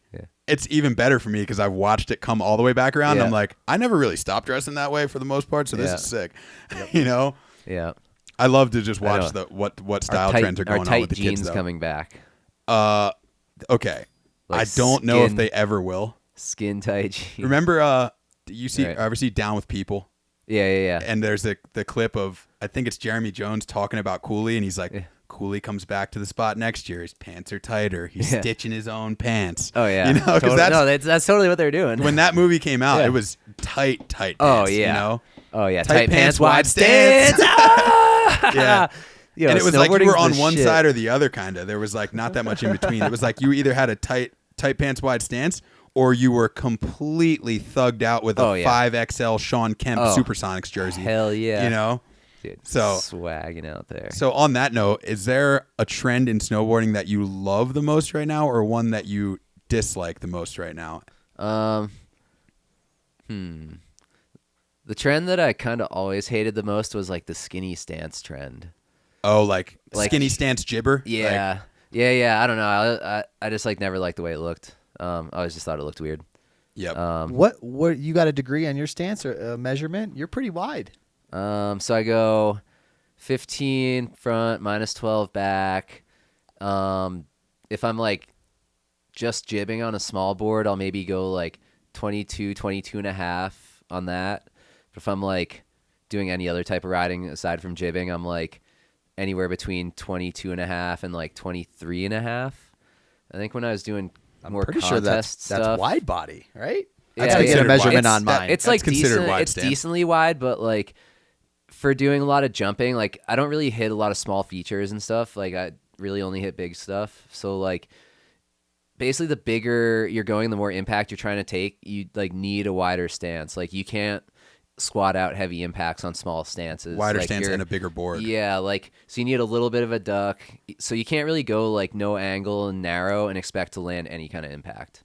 So I think that's why the skinny stance thing always looked weird to me, because I'd see them take big impacts and I was always like, they're not really like hanging on. They're like on the verge of looping out every time and stuff. Yeah, I think it's more of a rail thing. 'Cause it helps so you quickly spin. Yeah, exactly. It's easier to whip like 270s out of stuff. So I like narrow up my stance a little bit for like jibs, and I'll even go a little less angle. I'll go like 9-9 or 12-12 or something like that. But then yeah, for more jumping and other stuff, I'll go like 22 and a half to 23 and a half, just depending on how the holes on the board are. I think back when I was doing a lot of slopestyle contests, I was maybe 23 3/4, like on the old flow quantums and stuff. Because I think that's just what it was either like 22 3/4 or 23 3/4 were the options or something like that. I need to measure my stance and get a reference point of where I'm at. My entire life of snowboarding has just been trying to figure out what is MFM's stance and how do I emulate that. Oh my god, right? I'm like, whatever he's doing, he's so square and so just Yeah, cheat out with he's everything. sick. I just want it to be that. And it's not just an inch thing. It's you have to do how Inches tall is matter. he? How Yeah, exactly. What How size big is are his his board? How much legs? does he weigh? The Yeah. legs. Yeah. He's a ratio. kind of brolic Yeah. dude. He's pretty solid. Oh yeah, That's what I thought, but someone told me the opposite recently. I always thought Really, he was I've never met him. I actually, hard to say. this breaks my heart to even tell this story, but I'm gonna tell it because maybe Mark will give me another shot after me telling this story. But I was living in Oceanside, and I had posted something, maybe an old clip of him or something, and I had tagged him in it on my story because I'm always just watching old Tech 9, finger on the trigger, MFM, anything videos. And I think I had tagged him in it, and he looked at my Instagram and he saw that I lived in Oceanside, and I believe he lives in Carlsbad. And he had started surfing a lot more. And he saw that I surf, and he replied to the tag on my story and said, we like chatted a little bit, and then he was like, yo, I'm actually about to paddle out at Tamarack, and this is like my snowboard idol. And I'm like, am I about to go surfing with this guy? But I was in such a mode then where I had just started, I don't know, maybe 3 months before that, training jiu-jitsu, and I was so addicted to it, like a healthy addiction, but I was so addicted, and I had planned all day on going to class that day. I had told certain guys I was going to be at class that day, and he's like, I'm about to paddle out of Tamarack right now. And I was like, oh, dude, I got to go. I gotta go to jiu-jitsu. I'm going training. And then, I'm definitely not going to go paddle out with my snowboard idol. And then I hit him up to surf like after that, no answer. And I was like, no, I blew it, dude. Like that was my one chance to meet my hero. So Mark, if you're out there and you're listening, give me another shot, man. Paddle out with the boy. I truly, I apologize from the bottom of my heart. He had a terrible jiu-jitsu addiction.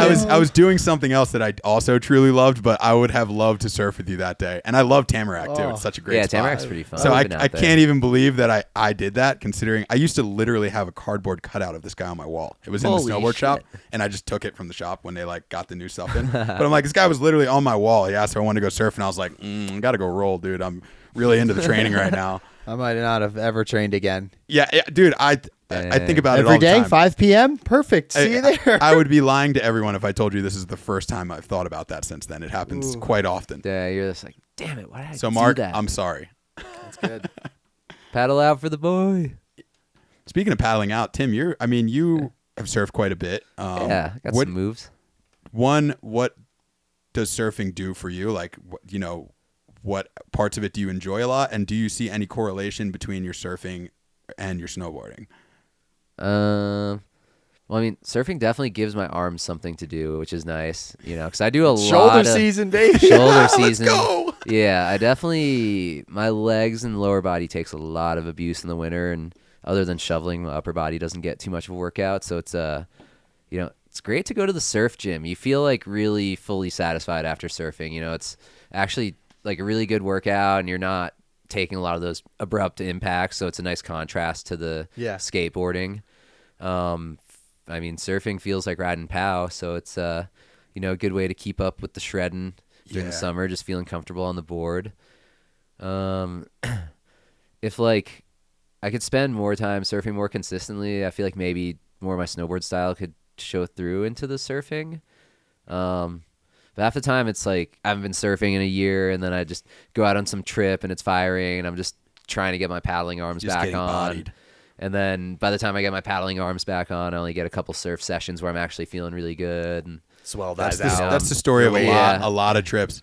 That's been Yeah. tough for me right now because I haven't been But surfing a lot, and I'm like, definitely, yeah, when I get to surf more though, and get to go on a couple surf trips every summer and spend a few weeks, and then get some time, like a week to chill, and then go out another one. There's a few summers where I spent a bunch of time surfing. I was like getting pretty decent. I was like able to duck dive like double overhead waves, and not be like that freaked out about Just being feel in bigger comfortable. surf. Yeah, feeling really good, and just taking off on whatever wave, not being scared, and having the strength to be able to like fight the current while I'm like out on the bigger days and stuff, and definitely working the way up there, and but then I don't get to surf all winter and basically lose, like I don't really lose the skills, but I just lose all the paddle power, which is it's my arms are gonna 80% of yeah. the paddle. Yeah, my arms are going to fall off by the time I make it out for the first time. And then I'm like, how do I even surf when my arms are about to fall off? Yeah. Yep. Nice. Well, this is probably a good time to transition into another segment. This segment is called Ask C-Dub Anything. You've seen it on the previous couple podcasts where I will ask C-Dub something about sports, pop culture, anything that I really think he's not that well versed in. And I try to find some things to stump him. So this week's Ask C-Dub Anything is brought to us by Candy Grind. Candy Grind creates high quality and style driven products for good people. They have an amazing line of hoodies, t-shirts that I'm wearing right now, gloves, outerwear, apparel for all your winter shredding needs. They also have you covered for the summer. They have board shorts, tees, tank tops, all kinds of accessories. Great, the Habitats bag, the Hab bag. I used it on the way here. I can fit my life in that bag. They didn't even know it was waterproof till it's- I started swimming with all my camera gear in it. It's unbelievable, that bag. So Candy Grind has been supporting the boys for a long time. If you watch the C vlogs at all, you've seen us rocking the gear and using it. It's super high quality. They're a great company full of great people, and they support us and have been since day one. So if you can do them the favor of going back and supporting them since they've supported us, use the code YLTHI20 for 20% off at checkout. Again, that's Candy Grind, YLTHI20. So today's Ask C-Dub Anything question. I gotta say, they're offering 25% off. It's YLTHI 25. My bad. The boys are breaking out the bag. Yeah. YLTHI 25. You guys are randomly sponsored by Candy Grind. Yeah, you're on the team, boys. Right. All right, so today's Ask C-Dub Anything question. I think he might have even seen this one before, so I decided to switch it up on him at the last second. C-Dub, name me 5 Major League Baseball players that are in the Hall of Fame. So I tried to Bernie keep... Williams. Oh, I don't know if Bernie's in the Hall, but he probably is, and I'm going to give you credit for that one. Paul O'Neill. Chuck Knobloch. Derek Jeter. You got one more? Roger Clemens. So you just watched the Yankees in like 2003, and it's burned into your brain. Except Clemens was... Oh my God! Clemens he was on the Red fits a Sox. no-heater. Yeah, so it was the Yankees versus Red Wow! Sox. So that was I did not see that coming at all. That you just Wow, not he's only a did you name baseball me fanatic. 5 baseball players, but you named me 5 baseball players I know, I from was one thinking, like- specific championship team. Oh man! I'm like, I don't know. Could I name 5 baseball Could players? you? Maybe. Just give me 3, Tim. Babe Ruth, Yes, definitely a Hall of Famer. Mark McGuire, Oh, stud. Hammerhead. Sammy Sosa. There you go. Okay. There we go. I Home remember run the king. yeah. I remember they're battling it out. Everybody for the, remembers they're the battling steroid it era. out for the Okay. the most home runs or something. Yeah, right? and Sammy had the home run hop where he would Yeah. smack one and then he would like boys, jump huh? down the baseline before it went out. That was awesome. Wow. Wow, I'm still in shock that you just did that. I feel like you did that to me. That's good. Yeah, you tried to switch it up on me. I switched it up on you. Bro, how are you going to pull the Uno reverse card like that? I know, right? Amazing. That was awesome. Wow. All right, so what we're gonna do with that is that clip is gonna get posted on the You Love to Hear It / Casey Willax Instagram. And if you guys have a question that you would like Jamal to ask me in another episode, drop it as a comment on that Instagram post, and we will pick somebody. Yeah, and I'm a big comment section guy. I love reading through funny yeah. comments. So make them as either outlandish or obscure as you want, and I'll be picking somebody, and we will be giving the person whose question I pick a gift card to the Candy Grind website. Yes, $50 gift card to the Candy Grind website. You if guys we are getting pick your hooked up question. by Right? Candy Grind. Wow. They really have been hooking us up for years, so we appreciate all the love and support from Candy Grind. You guys are the best. Awesome. Dang. I can't believe you did that. Too easy. That was heavy. I think on that note, we might have to just call it because I'm gonna have to go rethink everything about these questions and possibly my life after C-Dub just did that to me. Yep. Sports. Sports. Yep. Timmy, it was great having you in here Yeah. today, man. You dropped some serious knowledge on us with yeah. the GoPros and just your history of Yes, shredding. yes. It's been awesome yeah. watching you ride and Thank and you. watching you continue to progress. Continuing to make history. even in your to this dinosaur day. old age. I know, right? I am shocked. You got any Still people able or to do sponsors this. you want to shout out and some love you want to throw around? Yeah. Big shout out to all my sponsors. We got Flow Bindings, Nightecker Snowboards, GoPro, Nanocraft CBD, Drop Gloves, Carve Eyewear, Icon Pass. Wait, am I forgetting anyone? Shoot. Demito. Got some sweet outerwear. Got these Those corduroys Gore-Tex, are dude. fresh. These are Gore-Tex. I was looking cords. at those the whole time. Yo, Where yeah, did he it's get those? From Demito. You can't even buy them in the U.S. They're like from those are South like- Korea. Those are legit. 9 a.m. I like the what is it? The shade brand? Carve. Carve, I Yeah, like they got those some too. sweet shades. Yeah, definitely. Sick, man. Definitely hyped to have some shades back in the mix. I broke all my old ones, so I'm back on it. Yeah, they got some nice. Their goggles are sweet too. They have like magnetic lens goggles like everyone else, but their magnets are really strong. I've hit my face a lot, and they haven't blown out yet. Yo, shout out to So- Carve for protecting your yeah, face. I've been doing some serious research, dude. Oh, I went straight toe edge catch the face plant off the landing yesterday, and That's that a was little, that was little my R&D best, for the boys. That was my best test. Little Yeah, R&D yeah. for the boys. Yeah, out there. Sick. All right. Well, we're going to wrap this thing up. Thank you guys all for watching. You love to hear it. We really Love to appreciate all hear the it. support we've been getting.